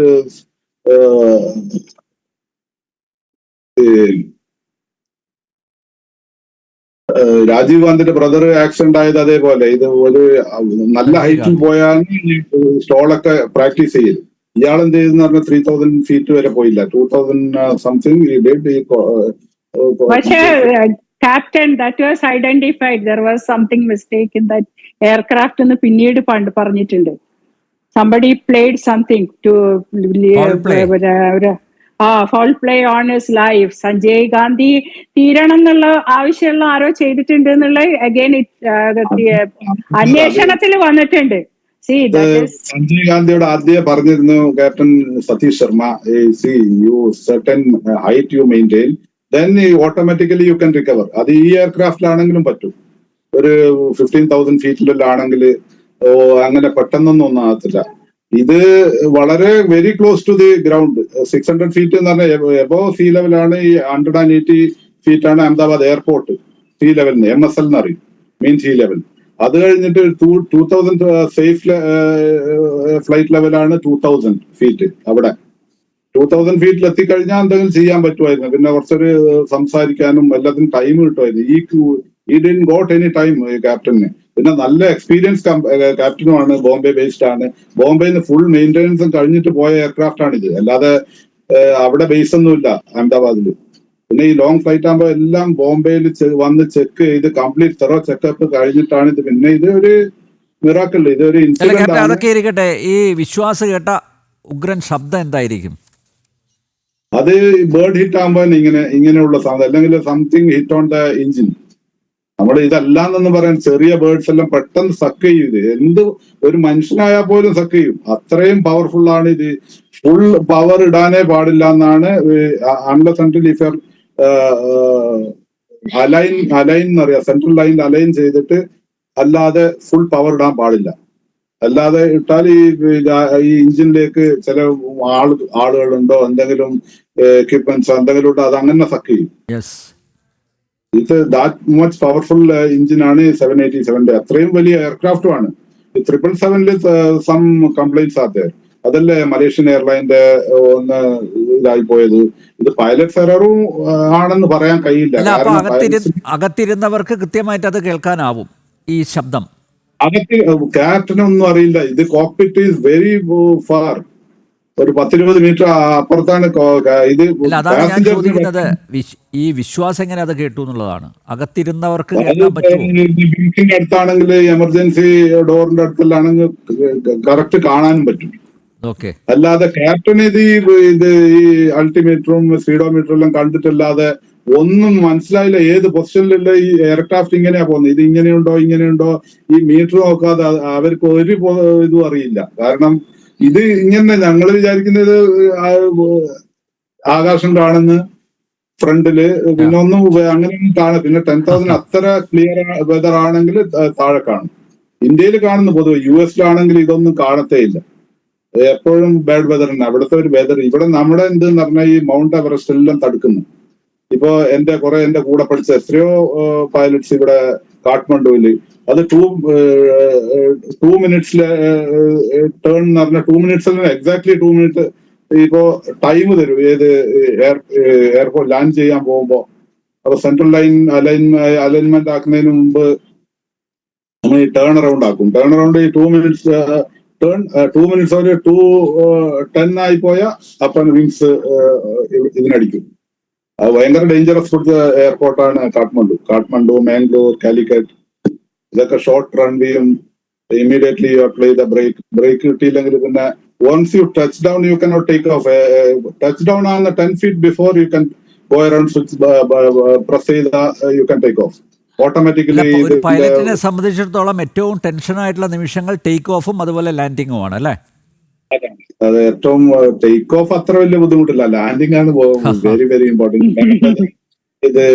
ഇത് റെയിനി സീസൺ ഒക്കെ ആകുമ്പോൾ ഭയങ്കര ബുദ്ധിമുട്ടാണ്. ചിലപ്പോ അത് ഷോർട്ട് റൺവേ ഒക്കെ ആണെങ്കിൽ ഇപ്പൊ ലേയില് പോയി ഒരു ഇതേപോലെ 10 minutes later turn Pakistan border കഴിഞ്ഞു കശ്മീർ ലേയില്. അത് ഭയങ്കര ഒരു ഡേഞ്ചറസ് ആണ്. അത് ഇങ്ങനെയല്ല, അത് വെടിവെച്ചിടുന്നു. അവര് ബോർഡർ ക്രോസ് ചെയ്യും. നമുക്ക് പൈലറ്റ്മാർക്കും പാസഞ്ചേഴ്സിനും ഇതൊന്നും അറിയുന്നില്ല. അപ്പൊ ഇതെല്ലാം പറഞ്ഞു തരുന്ന ആദ്യം തന്നെ ഇങ്ങനെ ഇതെല്ലാം ഉണ്ടാവും. അപ്പൊ immediately it will take turn. അല്ലാതെ ക്യാപ്റ്റന് ഏത് പൊസിഷനിൽ എയർക്രാഫ്റ്റ് ഉണ്ടെന്ന് അറിയത്തേ ഇല്ല. അത് കോക്പിറ്റ് ഇത് ഇതെല്ലാം നോക്കിയിട്ടല്ലാതെ അറിയത്തില്ല. പിന്നെ അത്ര എക്സ്പീരിയൻസ് ഉള്ള ചെക്ക് പൈലറ്റാണ് ഇദ്ദേഹം, യെസ്. സുമിത് എന്ന് പറയുന്നത്. ബോംബെ ബേസ്ഡ് ആണ്, നല്ല വെൽ എക്സ്പീരിയൻസ്. അങ്ങനത്തെ വെൽ എക്സ്പീരിയൻസ്ഡേ ഉണ്ടാവും ഈ US-ഉം UK എല്ലാം. ഈ ലോങ് ട്രിപ്പിനെല്ലാം ഇങ്ങനെ തന്നെ പൈലറ്റ്സ് ആണ്. പിന്നെ 2 സെറ്റ് പൈലറ്റ്സ് ആർ ദർ. ഒന്ന് ക്രൂസ് പൈലറ്റ് ആയിരിക്കും, പിന്നെ ടേക്ക് ഓഫും ലാൻഡിങ്ങും വേറെ സെറ്റ് പൈലറ്റ് ആണ്. ഓക്കെ. ഇത് 10-11 hours ഫ്ലൈറ്റും ആണ്. യെസ്. ശ്രീ രഘുനാഥ്, ദുരന്തത്തിൻ്റെ 2ാമത്തെ ദിവസമാണ്. കൂടുതൽ ഇൻഫർമേഷൻ താങ്കൾക്ക് ഗ്യാദർ ചെയ്യാൻ പറ്റിയോ, കളക്ട് ചെയ്യാൻ പറ്റിയിട്ടുണ്ടോ?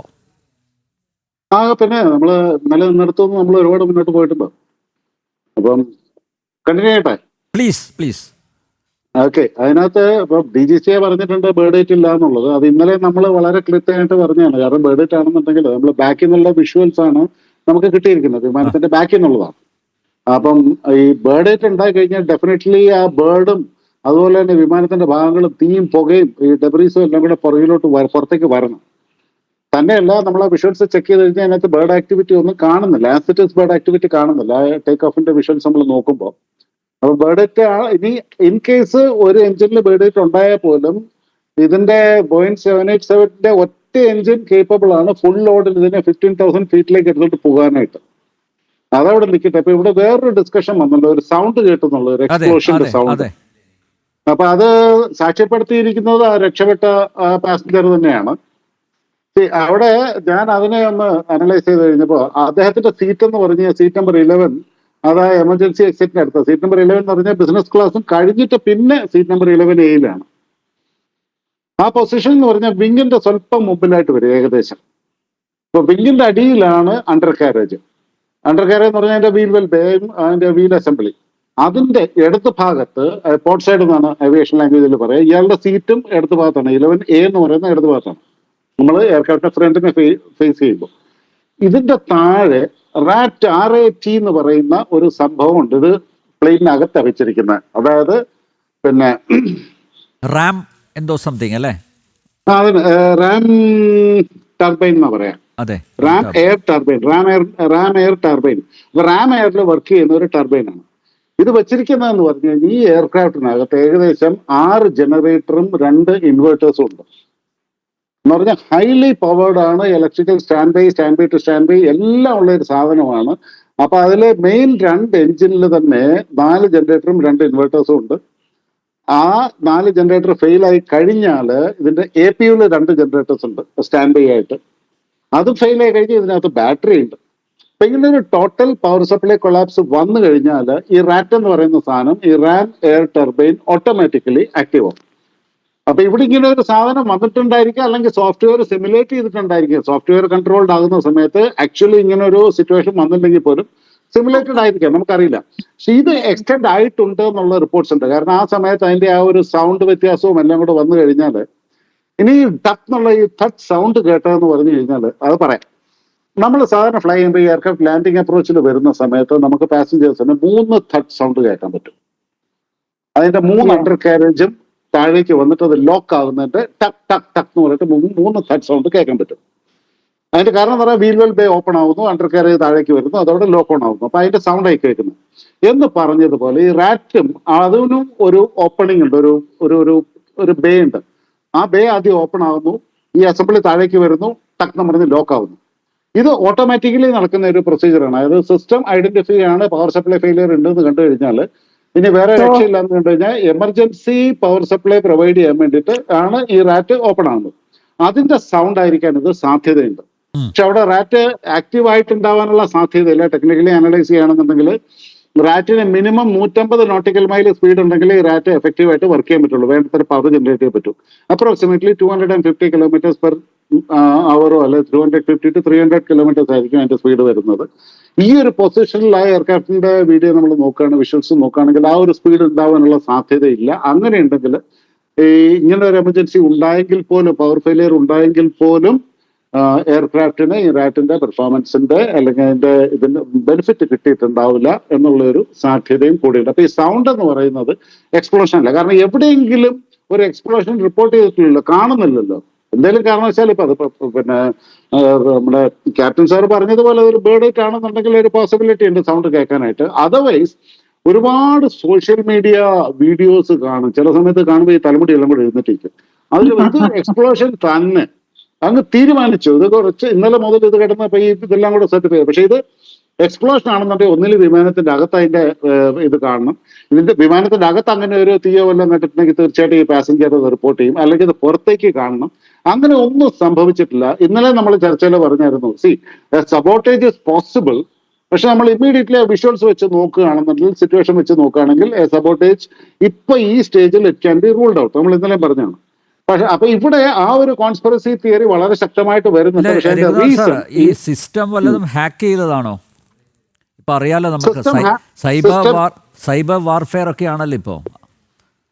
ലോകത്തിലെ ഏറ്റവും കൂടുതൽ സോഫ്റ്റ്വെയർ കൺട്രോൾഡ് ആയിട്ടുള്ള, സോഫ്റ്റ്വെയർ ഡിപ്പെൻഡന്റ് ആയിട്ടുള്ള പാസഞ്ചർ എയർക്രാഫ്റ്റ് ആണ് ഡ്രീം ലൈനർ 787. അപ്പൊ അത്രയും സോഫ്റ്റ്വെയർ ഡിപ്പെൻഡന്റ് ആയിട്ടുള്ള സിസ്റ്റം ആണെങ്കിൽ ഒരു പക്ഷേ അത് ഹാക്ക് ചെയ്യാനുള്ള പോസിബിലിറ്റി ഉണ്ട്. തീർച്ചയായിട്ടും നത്തിങ് ഈസ് ഇമ്പോസിബിൾ. മർഫീസ് ലോ പറയുന്ന പോലെ if something can be done in A wrong way someone somewhere will do it എന്ന് പറയുന്നത് പോലെ. അപ്പം ഇത് ഹാക്ക് നമുക്കത് റൂൾ ഔട്ട് ചെയ്യാൻ പറ്റില്ല. പക്ഷേ ഇതിന്റെ സോഫ്റ്റ്വെയർ അതുപോലെ പ്രൊട്ടക്റ്റഡ് ആണ്. ഡ്രീം ലൈനറിന്റെ വേറൊരു പ്രത്യേകത എന്ന് പറഞ്ഞു കഴിഞ്ഞാൽ ഇതൊരു കംപ്ലീറ്റ്ലി മെയിനായിട്ട് ഇതൊരു ഇലക്ട്രിക്കൽ വിമാനമാണെന്ന് തന്നെ പറയാം. ഇവർ ഇതിനകത്ത് ഒരുപാട് ഹൈഡ്രോളിക് സിസ്റ്റം, സാധാരണ നമ്മുടെ കൺവെൻഷണൽ വിമാനങ്ങളെ അപേക്ഷിച്ച് ഒരുപാട് ഹൈഡ്രോളിക് സിസ്റ്റംസ് ഇതിനകത്തുനിന്ന് അവോയ്ഡ് ചെയ്തിട്ടുണ്ട്. അപ്പൊ ഇത്രയും ഹൈഡ്രോളിക് പൈപ്പ് ലൈൻസ്, എല്ലാം മെറ്റാലിക് പൈപ്പ് ലൈൻസ് ആണ്. പിന്നെ ഹൈഡ്രോളിക് പമ്പുകൾ, ഇതെല്ലാം ഹെവി ഐറ്റംസ് ആണ്. പിന്നെ ഹൈഡ്രോളിക് ഫ്ലൂയിഡ്, ഇതിന്റെ എല്ലാം ക്വാണ്ടിറ്റി ഒരുപാട് കുറച്ചിട്ടുണ്ട്. ന്യൂമാറ്റിക് സിസ്റ്റംസും ഇതിനകത്തുനിന്ന് ഒരുപാട് ഒഴിവാക്കിയിട്ടുണ്ട്, റീപ്ലേസ് ചെയ്തിട്ടുണ്ട്. ഇലക്ട്രിക്കൽ സിസ്റ്റം വെച്ചിട്ട് ഇതിനെല്ലാം റീപ്ലേസ് ചെയ്തിട്ടുണ്ട്. അപ്പൊ ഇലക്ട്രിക്കൽ ആകുന്ന സമയത്ത് ഒരു ചെറിയ ആക്ച്വേറ്റർ ഒക്കെ വെച്ചിട്ട് ഇത് മാനേജ് ചെയ്യാൻ പറ്റും. അപ്പൊ അതുകൊണ്ട് തന്നെ ഇതിന്റെ സോഫ്റ്റ്വെയർ കൺട്രോളിങ് അതിശക്തമാണെന്നുണ്ടെങ്കിൽ ഈ സോഫ്റ്റ്വെയറിന്റെ അപ്ഡേഷനും അതുപോലെ തന്നെ ഇതിന്റെ പിന്നെ ഈ ഹാക്കിങ്ങിന് എതിരെയുള്ള പ്രൊട്ടക്ഷനും ഇതെല്ലാം അങ്ങ് ഏറ്റവും ശക്തമായിരിക്കും. പക്ഷെ നമുക്ക് റൂൾ ഔട്ട് ചെയ്യാൻ പറ്റില്ല ഇവിടെ. കാരണം ഒരു ഓൾ ഓഫ് എ സഡൻ ഒരു കംപ്ലീറ്റ്ലി പവർ ഔട്ട് ആയ സിറ്റുവേഷൻ ആണ് നമുക്ക് ഇതിന്റെ ആ വിഷ്വൽസും എല്ലാം കൂടെ കണ്ടു കഴിയുമ്പോൾ മനസ്സിലാകുന്നത്. ടോട്ടൽ പവർ ഔട്ട് ആണ്. അപ്പൊ അങ്ങനെ വരണമെന്നുണ്ടെങ്കിൽ ഡെഫിനറ്റ്ലി അതൊരു സോഫ്റ്റ്വെയർ ഇഷ്യൂ ആകാനുള്ള എല്ലാ സാധ്യതകളും ഉണ്ട്. ഇപ്പോൾ ഇന്ന് ഈ ഫേമസ് ആയിട്ടുള്ള US ക്യാപ്റ്റൻ സ്റ്റീവ്, അദ്ദേഹത്തിൻ്റെ ഒരു ഇൻ്റർവ്യൂ, അദ്ദേഹത്തിൻ്റെ ഒരു വേർഷൻ ഞാൻ ഇന്ന് ശ്രദ്ധിച്ചു. അതിൽ അദ്ദേഹം പറയുന്നത് ഈ കോ-പൈലറ്റിന് എന്തോ ഒരു കയ്യബദ്ധം സംഭവിച്ചു എന്നുള്ളതാണ്. അതായത് 3 തിയറിയാണ് അദ്ദേഹം പറയുന്നത്. പവർ ഫെയിലിയർ കൊണ്ട് സംഭവിക്കാം, പക്ഷെ അത് അദ്ദേഹം റൂൾ ഔട്ട് ചെയ്യുകയാണ്. രണ്ടാമത്തത് ഈ ഫ്യൂവൽ കണ്ടാമിനേറ്റ് ചെയ്യുന്നത്, അതിലെന്തോ മിക്സ് ചെയ്തു എന്നുള്ളത്, അതും റൂൾ ഔട്ട് ചെയ്യുകയാണ്. മൂന്നാമത് അദ്ദേഹം സംശയിക്കുന്നത്, അതായത് ഈ ഗിയർ മാറ്റുന്നതിന് പകരം ഫ്ലാപ്പ് പൊക്കുന്നു, അത് കോ-പൈലറ്റിന് സംഭവിച്ച ഒരു കയ്യബദ്ധം, അതായിരിക്കാം ഈ അപകടത്തിലേക്ക് നയിച്ചത് എന്നാണ് അദ്ദേഹത്തിൻ്റെ നിഗമനം. He's a well experienced captain ആണ്, പൈലറ്റാണ് captain Steve, famous US captain.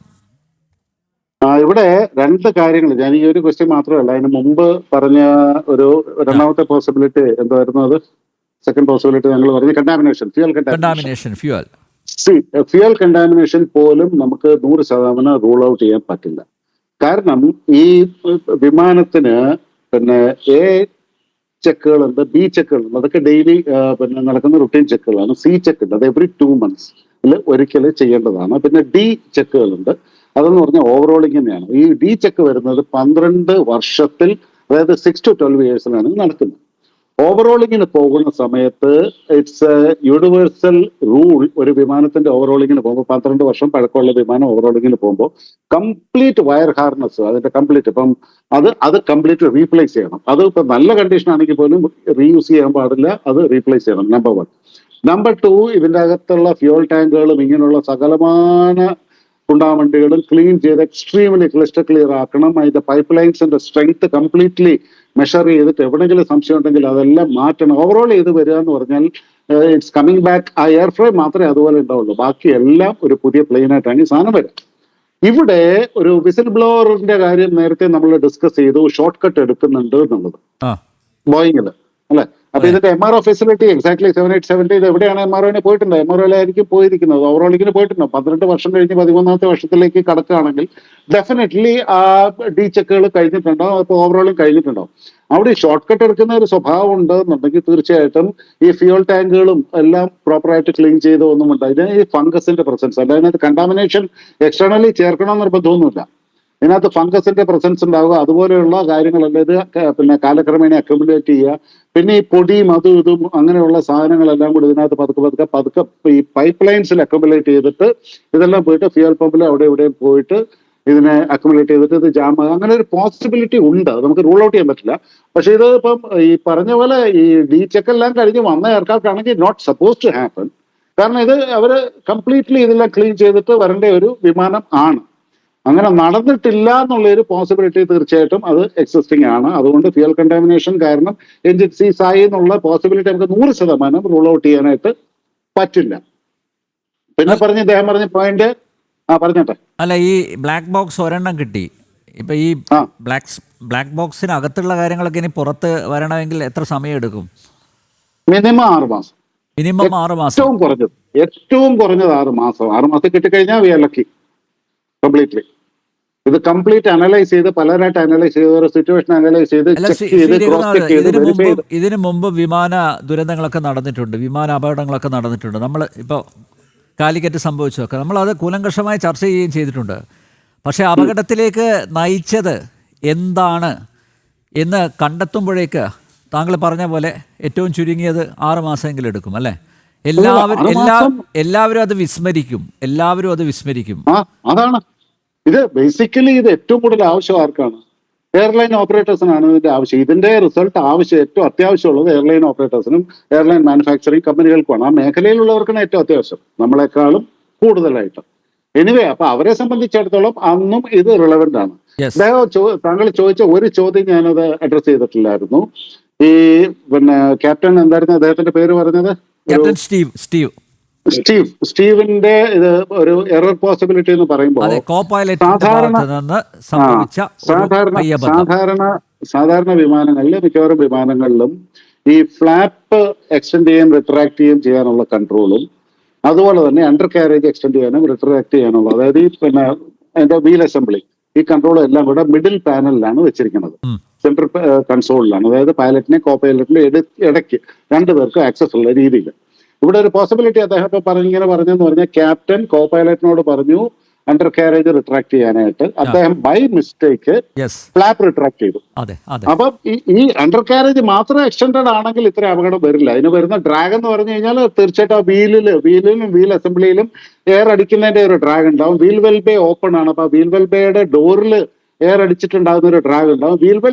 Wheel well ബേയുടെ അകത്തേക്ക് എയർ അടിച്ചു കയറിയിട്ട് അതൊരു വലിയ ഡ്രാഗ് ഉണ്ടാക്കും. അതൊരു വലിയൊരു എമൗണ്ട് ഓഫ് ഡ്രാഗ് ആണ് 3 അണ്ടർ കാരേജ് ഡൗൺ ആയിട്ട് ഇരിക്കുമ്പോൾ. എന്നാലും ഇത്രയും പവർഫുൾ ആയിട്ടുള്ള എഞ്ചിൻ ആണെങ്കിൽ ഒരു പക്ഷേ ഇതിന് മേക്കപ്പ് ചെയ്യാൻ പറ്റിയേനെ. പക്ഷേ ഫ്ലാപ്പ് ഡൗൺ എന്ന് പറഞ്ഞു കഴിഞ്ഞാൽ ഈ ടേക്ക് ഓഫ് പൊസിഷനിൽ വെക്കുന്നത് ഈ എയർക്രാഫ്റ്റിന് ലിഫ്റ്റ് കിട്ടാനാണ്. സ്പീഡ് കുറവാണ് ഇനീഷ്യലി. അപ്പൊ സ്പീഡ് കുറവുള്ള സമയത്ത് ഇതിനെ പെട്ടെന്ന് കൂടുതൽ ലിഫ്റ്റ് കിട്ടാൻ വേണ്ടിയിട്ട്, ആ ഒരു സപ്പോർട്ട് കിട്ടാൻ വേണ്ടിയിട്ടാണ് ഫ്ലാപ്പ് ഡൗൺ. ഈ ഫ്ലാപ്പ് കൂടെ റിട്രാക്ട് ചെയ്ത് പോയി കഴിഞ്ഞാൽ 2 അഡ്വേഴ്സ് കണ്ടീഷൻസ് ആണ്. അതുകൊണ്ട് ഈ ഡ്രോപ്പ് ഉണ്ടാവാനായിട്ടുള്ള സാധ്യതയുണ്ട് എന്നാണ് അദ്ദേഹം പറഞ്ഞിരിക്കുന്നത്. അതിന് 100% പോസിബിലിറ്റി ഉണ്ട്. പക്ഷേ 787 എന്റെ അറിവ് പിന്നെ ശരിയാണെങ്കിൽ, അത് കൃത്യമായിട്ട് അറിയില്ല, കാരണം ഈ വിമാനത്തിന്റെ കോക്പിറ്റ് കണ്ടിട്ടുള്ളവർക്കേ അത് പറയാൻ പറ്റുള്ളൂ, അല്ലെങ്കിൽ അതിൽ വർക്ക് ചെയ്യുന്നവർക്കേ പറയാൻ പറ്റുള്ളൂ. ഈ ഫ്ലാപ്പ് റിട്രാക്ട് ചെയ്യാനുള്ള കൺട്രോൾ ക്യാപ്റ്റന്റെ സൈഡ് കൺസോൾ പാനലിലാണ് എന്ന് പറയുന്നുണ്ട്. അങ്ങനെയാണെങ്കിൽ പിന്നെ ഈ ഒരു എററിനുള്ള പോസിബിലിറ്റി ഇല്ല എന്നൊരു കൗണ്ടർ ആർഗ്യുമെന്റ് വരുന്നുണ്ട്. അത് എത്രത്തോളം ശരിയാണെന്ന് എനിക്കറിയില്ല. പക്ഷെ പഴയ കണ്ടീഷനിലാണെങ്കിൽ very much possible. Okay Raghunath. Doctor Nusrat കഴിഞ്ഞ ദിവസം ചൂണ്ടിക്കാണിച്ചതാണ്, അടിക്കടി കപ്പൽ അപകടങ്ങൾ ഉണ്ടാകുന്നു. ഇപ്പോഴിതാ വിമാന ദുരന്തം ഉണ്ടാകുന്നു. Gujarat very close to Pak border ഒക്കെയാണ്. പല ഫാക്ടേഴ്സ് ഉണ്ട്, അപകടകരമായിട്ടുള്ള പല ഫാക്ടേഴ്സ് ഉണ്ട്. ഇപ്പോൾ ദേശീയ അന്വേഷണ ഏജൻസി സ്ഥലത്തെത്തിയിട്ടുണ്ട്. അന്വേഷണ പരിധിയിൽ വരേണ്ട ചില ഗുരുതരമായിട്ടുള്ള വിഷയങ്ങൾ ഉണ്ട്. അത് അന്വേഷിക്കപ്പെടുക തന്നെ ചെയ്യും എന്ന് പ്രത്യാശിക്കാം അല്ലേ? അതെ, അന്വേഷണങ്ങൾ കറക്റ്റായിട്ട് നടക്കും. പക്ഷെ ഒരു കാര്യമുള്ളത്, എയർ ഇന്ത്യനെ പറ്റി നമുക്ക് ആർക്കും ഒരു പരാതിയില്ല. എയർ ഇന്ത്യ ടേക്ക് ഓവർ ചെയ്തോടത്ത് കുറേ ആൾക്കാർ ഒരു ഒരു കാര്യങ്ങളും വിവരവും ഇല്ലാത്ത ആൾക്കാർ ഇതിൽ കയറി കൂടിയിട്ടുണ്ട് എന്നുള്ളത് 100%. കാരണം ഒരു എയർപോർട്ടിന്റെ അകത്ത് ക്യാപ്റ്റന് പോലും ആ ഫ്ലൈറ്റ് കൊണ്ടുപോകണമെങ്കിൽ ആ എയർപോർട്ടിന്റെ ഗ്രൗണ്ട് സ്റ്റാഫിന്റെ കഴിവും ലോഡ് ആൻഡ് ട്രിം എല്ലാം ചെയ്ത് പെർഫെക്റ്റ് ആയെങ്കിൽ മാത്രമേ ഉള്ളൂ. ഒരു ചില ക്യാപ്റ്റന്മാര് വരുമ്പോ ഒരു 5 കിലോ ബാഗേജസ് അങ്ങോട്ടും ഇങ്ങോട്ടും മാറിയത് കണ്ട, ട്രിം ചെയ്ത ലോഡ് ഷീറ്റ് കണ്ട അവര് മാറ്റി അത് ബാഗേജിനെ ഇതാക്കി ട്രിം ഷീറ്റ് കൊടുക്കാൻ പറയും ക്യാപ്റ്റൻസ്. ഫോറിൻ ക്യാപ്റ്റൻസ് അങ്ങനെയാ. അവർക്ക് ഭയങ്കര വാശിയാ. കാരണം അവർക്ക് ഇന്ത്യൻ ക്യാപ്റ്റൻസിനെ പോലെ അത്ര ധൈര്യമായിട്ട് ഈസി ആയിട്ടൊന്നും അവരെടുക്കൂല. ഇന്ത്യൻ പൈലറ്റ്സ് എന്ന് പറഞ്ഞാല് അവര് ഒരു മാരുതി കാറ് ഓട്ടുന്ന, ഇപ്പൊ ഫോഗ് ഒക്കെ ഉള്ള സമയത്ത് കൊച്ചിൻ എയർപോർട്ടിൽ നമുക്ക് എപ്പോ ഫോഗ് കിട്ടും, ജാനുവരി ഫെബ്രുവരി ആ സമയം. അപ്പൊ രാവിലെ വരേണ്ട ഒരു പുലർച്ചെ 3 മണി തൊട്ടുള്ള ഫ്ലൈറ്റ് എല്ലാം ഓവർഫ്ലൈ ചെയ്യും, ബാംഗ്ലൂർ പോവും, കോയമ്പത്തൂർ പോവും. പക്ഷെ അപ്പോ രാവിലെ വരേണ്ട ഒരു ഇന്ത്യൻ എയർലൈൻസിന്റെ ഫ്ലൈറ്റ് ഉണ്ടായിരുന്നു, എയർ ഇന്ത്യന്റെ ഫ്ലൈറ്റ് എവിടുന്ന വരുന്നത്. ആ ഫ്ലൈറ്റ് ഇങ്ങനെ ആ ഒരു സംഗതി, ഒരു ലൈറ്റ് ഇങ്ങനെ കാണാം. അപ്പൊ നമ്മൾ പറയും നമ്മളെ മാരുതി എത്തി, അതാണ് ഇന്ത്യ, എയർ ഇന്ത്യ. അത്ര സ്മാർട്ടാണ് നമ്മളെ പൈലറ്റ്സ്. അപ്പൊ ഈ വിധത്തിലുള്ള എയർലൈൻ, അതുപോലെ എയർപോർട്ടിൽ ഇത് നടത്തിക്കൊണ്ടിരുന്ന സ്റ്റാഫ് വെരി സീനിയർ. കാരണം നമ്മളിപ്പോ കാണുന്ന അവരൊക്കെ വോളണ്ടറി റിട്ടയർമെന്റ് എടുപ്പിച്ചു. ടേക്ക് ഓവർ ചെയ്യുമ്പോ വിസ്താരന്ന് കൊണ്ടുവരാൻ ശ്രമിച്ച നമ്മളെ സർക്കാർ തന്നെ ഇരിക്കുന്നത്. കാരണം ഇത് ഓരോരുത്തരുടെയും ജീവിത പ്രശ്നം. ഇത് മുന്നോട്ട് കറക്റ്റ് ആയിട്ട് കൊണ്ടുപോയിട്ടില്ലെങ്കിൽ, കാരണം ഏറ്റവും അധികം ടെററിസത്തിന്റെ ഭീഷണിയുള്ള ഒരു രാജ്യം എന്ന നിലക്ക്, ഏറ്റവും അധികം വിമാന അപകടങ്ങൾ ഉണ്ടായ ഒരു രാജ്യം എന്ന നിലക്ക് നമ്മൾ ഇതിന്റെ A to Z, കാരണം നമ്മൾക്ക് അറിയണോണ്ട് നമ്മളെ ഫ്രണ്ട്സ് പറയണോ ഇതൊന്ന് പറയണം, നിങ്ങൾ ഏവിയേഷന്റെ മിനിസ്റ്ററെ ശ്രദ്ധയിൽപ്പെടുത്തണം പല കാര്യങ്ങള്. ഒരിക്കലും കഴിഞ്ഞ കൊല്ലത്തെ തണുപ്പില് നിങ്ങൾക്കറിയോ, ഇവിടുന്ന് അന്ന് ടാറ്റ ടേക്ക് ഓവർ ചെയ്ത ഉടനെ, അത് കഴിഞ്ഞതിന്റെ മുമ്പത്തെ, ഈ പ്രാവശ്യമല്ല അതിന്റെ മുമ്പത്തെ തണുപ്പില് രാത്രി 12 മണിക്കുള്ള ഫ്ലൈറ്റിന് എയർപോർട്ടിൽ പോയി. That was air India flight. Air India flight എടുക്കുന്നത് നമ്മൾക്കൊക്കെ എയർ ഇന്ത്യ തന്നെ എപ്പോഴും എടുക്കാൻ ഇഷ്ടം. അപ്പൊ ആ ഫ്ലൈറ്റ് ഡിലേ ആയി, ഫോഗ് കാരണം ഡിലേ ആയി, വിസിബിലിറ്റി ഇല്ല. അങ്ങനെ ഈ പറഞ്ഞ് ഒരു കൗണ്ടറിൽ പോലും ഒരാൾ അഡ്രസ് ചെയ്യാൻ വരാൻ ആരുമില്ല. ഒക്കെ പുതിയ staff. They don't know what to say, how to behave, ഒന്നും അറിയുന്നില്ല. അവസാനം ഇവരെല്ലാം ബസ്സിൽ കയറ്റി ഒരു ഫ്ലൈറ്റ് കൊണ്ടുപോയി ബോർഡ് ചെയ്ത് കഴിഞ്ഞപ്പോ എന്താ ഉണ്ടായേ, അവിടെ ഇരിക്കുക 6 hours 7 hours എത്തിയിട്ട് ഒരു വെള്ളം പോലും സെർവ് ചെയ്തില്ല. അങ്ങനെ ചൂടെടുത്ത് ഇന്നൊരു ഓസ്ട്രേലിയൻ ഒരു നാഷണാലിറ്റി ഉണ്ടായിരുന്നു. അയാൾ that was to Bombay flight ആയിരുന്നു. അതിന് പുറത്തേക്ക് ചാടി റാമ്പിന്ന് അയാള് പോയി, ക്യാപ്റ്റൻ ഇല്ലാത്ത ഫ്ലൈറ്റ് ആണോ നോക്കുമ്പോ അതിൽ ക്യാപ്റ്റൻ വന്നിട്ടില്ല. ടയർ പഞ്ചറായി ഒരു ഫ്ലൈറ്റിലായിരുന്നു ബോർഡ് ചെയ്ത്. ഞാൻ അത് അവിടുന്ന് തന്നെ ആ വീഡിയോ, ആ ഫോറിനർ പറയുന്നതും അയാളെ പിടിച്ചു വെക്കുന്നതും ഫ്ലൈറ്റ് ഞാൻ അവിടെ തന്നെ ബോർഡ് ചെയ്തു. എന്റെ ട്വിറ്ററിൽ ഞാൻ ഇറങ്ങി. ഇതെല്ലാം കഴിഞ്ഞ് ബോർഡ് ചെയ്ത് പുറത്ത് കൊണ്ടുവരുമ്പോഴത്തേക്ക് നമ്മൾ എത്ര മണിക്കൂറായി അറിയാം, രാവിലെ 7 മണി കഴിഞ്ഞ് സൺലൈറ്റ് വന്ന് നമ്മളെല്ലാം ടയേർഡായി, ഓരോരുത്തർ പാനിക് ആവാൻ തുടങ്ങി. അപ്പൊ ടാറ്റന്റെ കമ്പനി ഏറ്റെടുത്തതിന് ശേഷം അവിടെ വന്ന സീനിയർ, ഇപ്പൊ ഇതൊക്കെ അഡ്രസ് ചെയ്യേണ്ട സീനിയർ ആയിട്ടുള്ള എയർ ഇന്ത്യ സ്റ്റാഫിനെ വരെ ഒഴിവാക്കിയത് നമ്മൾ വളരെയധികം ഇതായിട്ട് കാണേണ്ട ഒരു കാര്യമാണ്. സീരിയസ്ലി എടുക്കണ്ടേ. ടാറ്റ എല്ലാം നടത്തു. ടാറ്റ പണ്ടത്തെ ടാറ്റ അല്ല, അന്ന് ടാറ്റയ്ക്ക് ഒരു എയർലൈനേ ഉണ്ടായിരുന്നുള്ളൂ. അന്ന് ടാറ്റന്റെ ആയ കാലാ. ഇന്നിപ്പോ ടാറ്റയില്ല, യഥാർത്ഥ ടാറ്റയില്ല. It's running by different companies എന്നുള്ള ആൾക്കാരായാൽ അപ്പോയിന്റ് ചെയ്തിട്ടുണ്ട്. അവരെയൊന്നും നമുക്ക് എയർ ഇന്ത്യ സ്റ്റാഫ് എന്ന് വിളിക്കാൻ പറ്റൂലല്ലോ. എയർ ഇന്ത്യ ടാറ്റ ഹൗസിംഗ് എന്നും മെഡിക്കൽ ഫീൽഡിൽ നിന്നും ഒക്കെ വന്നപ്പോ, എക്സാമ്പിൾ ഞാൻ പറയാ, UB ഗ്രൂപ്പ് കിങ്ഫിഷർ എയർലൈൻസ് തുടങ്ങിയപ്പോ, കിങ്ഫിഷർ എയർലൈൻസ് നന്നായിട്ട് ആദ്യം എടുത്ത എയർലൈൻ ഇൻഡസ്ട്രിയിൽ നിന്ന് വലിയ ശമ്പളത്തിൽ നിന്ന് എടുത്ത ആളിൽ പെട്ട ആളെ ഞാനൊക്കെ. അപ്പൊ ഡബിൾ സാലറി എന്ന് ഏവിയേഷൻ ഇൻഡസ്ട്രിയിൽ നിന്ന് ആൾക്കാരെ എടുത്തു, നല്ല ക്രൂവിനെ വെച്ച്. കുറച്ച് കഴിഞ്ഞ് 6 മാസം 7 മാസം കഴിഞ്ഞപ്പോഴത്തേക്ക് ഓരോരുത്തർ മാനേജറും ജനറൽ മാനേജറും ആയിട്ട് കയറി വരാൻ തുടങ്ങി. എവിടെ കള്ള് വിൽക്കുന്നവര്, സെയിൽസ് മാനേജർ, ഒരു Indian sales global sales head ഒരു ദിവസം നമ്മളെ ഇതൊക്കെ നമ്മൾ അനുഭവിച്ചതാ. ഒരു സെയിൽസ് മീറ്റിങ്ങിന് അയാള് ഇതിടണ സീസണിൽ കള്ള് വിൽക്കണ റേഷ്യോ വെച്ചിട്ട് എയർലൈനിൽ കള്ള് എന്തായാലും സങ്കോടം ഉണ്ടായോ. ഞാൻ എണീറ്റ് പറഞ്ഞു, എന്നോട് ഭയങ്കര വിഷമം തോന്നിയാക്കി. ഞാൻ പറഞ്ഞു, കള്ള് ഏത് സമയം കുടിക്കും, മരിച്ചാലും കുടിക്കും, ജനിച്ചാലും കുടിക്കും, സന്തോഷം വന്നാലും കുടിക്കും, സങ്കടം വന്നാലും എല്ലാത്തിനും കുളിക്കുന്ന ഒരു സാധനമാണ് കള്ള്. അതുപോലെ എയർക്രാഫ്റ്റിൽ നമുക്ക് നിറയ്ക്കാൻ പറ്റൂല ആൾക്കാരെ. We should give A normal fair. നമ്മൾ കോമ്പറ്റീറ്റേഴ്സാ. എത്രയോ എയർലൈൻ ഉള്ള സ്ഥലത്ത് ഒരു ക്വാളിറ്റി എയർലൈൻ വരുമ്പോൾ ആൾക്കാരെടുക്കും. ബട്ട് നമ്മൾ ഇതിന് ഒരു ലെവലിലേ കൊണ്ടുപോകാൻ പാടുള്ളൂ എന്ന് ഞാൻ എണീറ്റ് പറഞ്ഞു. എന്നിട്ട് ആരാണ് ഇത് എന്നൊക്കെ ചോദിച്ചു. ആക്ച്വലി വിജയ് മല്യ ഉണ്ടായ ഒരു മീറ്റിംഗ് അത് ടാഷ്കണ്ടിൽ വെച്ചിട്ട്. ഇതാണ് അവസ്ഥ. അതന്നെയാണ് ഇപ്പൊ ഇവിടെ നടക്കുന്നത്. അതുകൊണ്ട് കുറെ ആൾക്കാർ അത് പറയുന്നുണ്ട്. അപ്പൊ ഈ ഒരു ലെവലിലുള്ള ഏതൊക്കെ സ്റ്റാഫ് ഇതിലുണ്ട് ഹാൻഡിൽ ചെയ്ത്, ഇത് ഒരിക്കലും നമുക്ക് ഈ ഫ്ലൈറ്റിന്റെ ഫ്ലാപ്പ് ക്യാപ്റ്റൻ സ്റ്റീവ് പറഞ്ഞ പോലെ അതിന്റെ ആ ഫ്ലാപ്പ് പൊങ്ങിയിട്ടില്ല. ബേർഡ് ഹിറ്റ് ആണെങ്കിൽ ഇങ്ങനെ പറയാ. അപ്പൊ ഇത്രയും കൺഫ്യൂഷൻ ആവാൻ, ഇത്രയും എക്സ്പീരിയൻസ്, ഇത്രയും നല്ല എയർക്രാഫ്റ്റ് എക്സ്പീരിയൻസ് 2 പൈലറ്റുമാരുള്ള ഫ്ലൈറ്റില് ഒരു 10 മിനിറ്റ് കൊണ്ട് എന്താ അവിടെ സംഭവിച്ചു? അത് എവിടുന്നോ ടെക്നിക്കൽ എറർ ആണോ മാൻമെയ്ഡ് എറർ ആണോ എന്ന് കണ്ടുപിടിക്കണം എന്നുള്ള 100%. നാളെ ഇത് വരൂ. നമ്മൾ കനിഷ്ക എയർ ക്രാഷിൽ എന്താ സംഭവിച്ചത്? ലാസ്റ്റ് എന്താ ഉണ്ടായേ? എന്തൊക്കെ സംശയിച്ചിരുന്നു 85-ല്? Yes, captain Rajendran, who is responsible for this tragedy?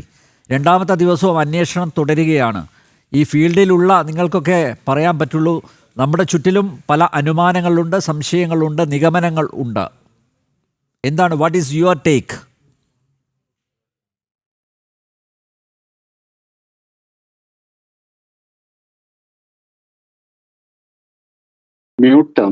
Yes, captain Rajendran ഒന്ന് അൺമ്യൂട്ട് ചെയ്യാമോ?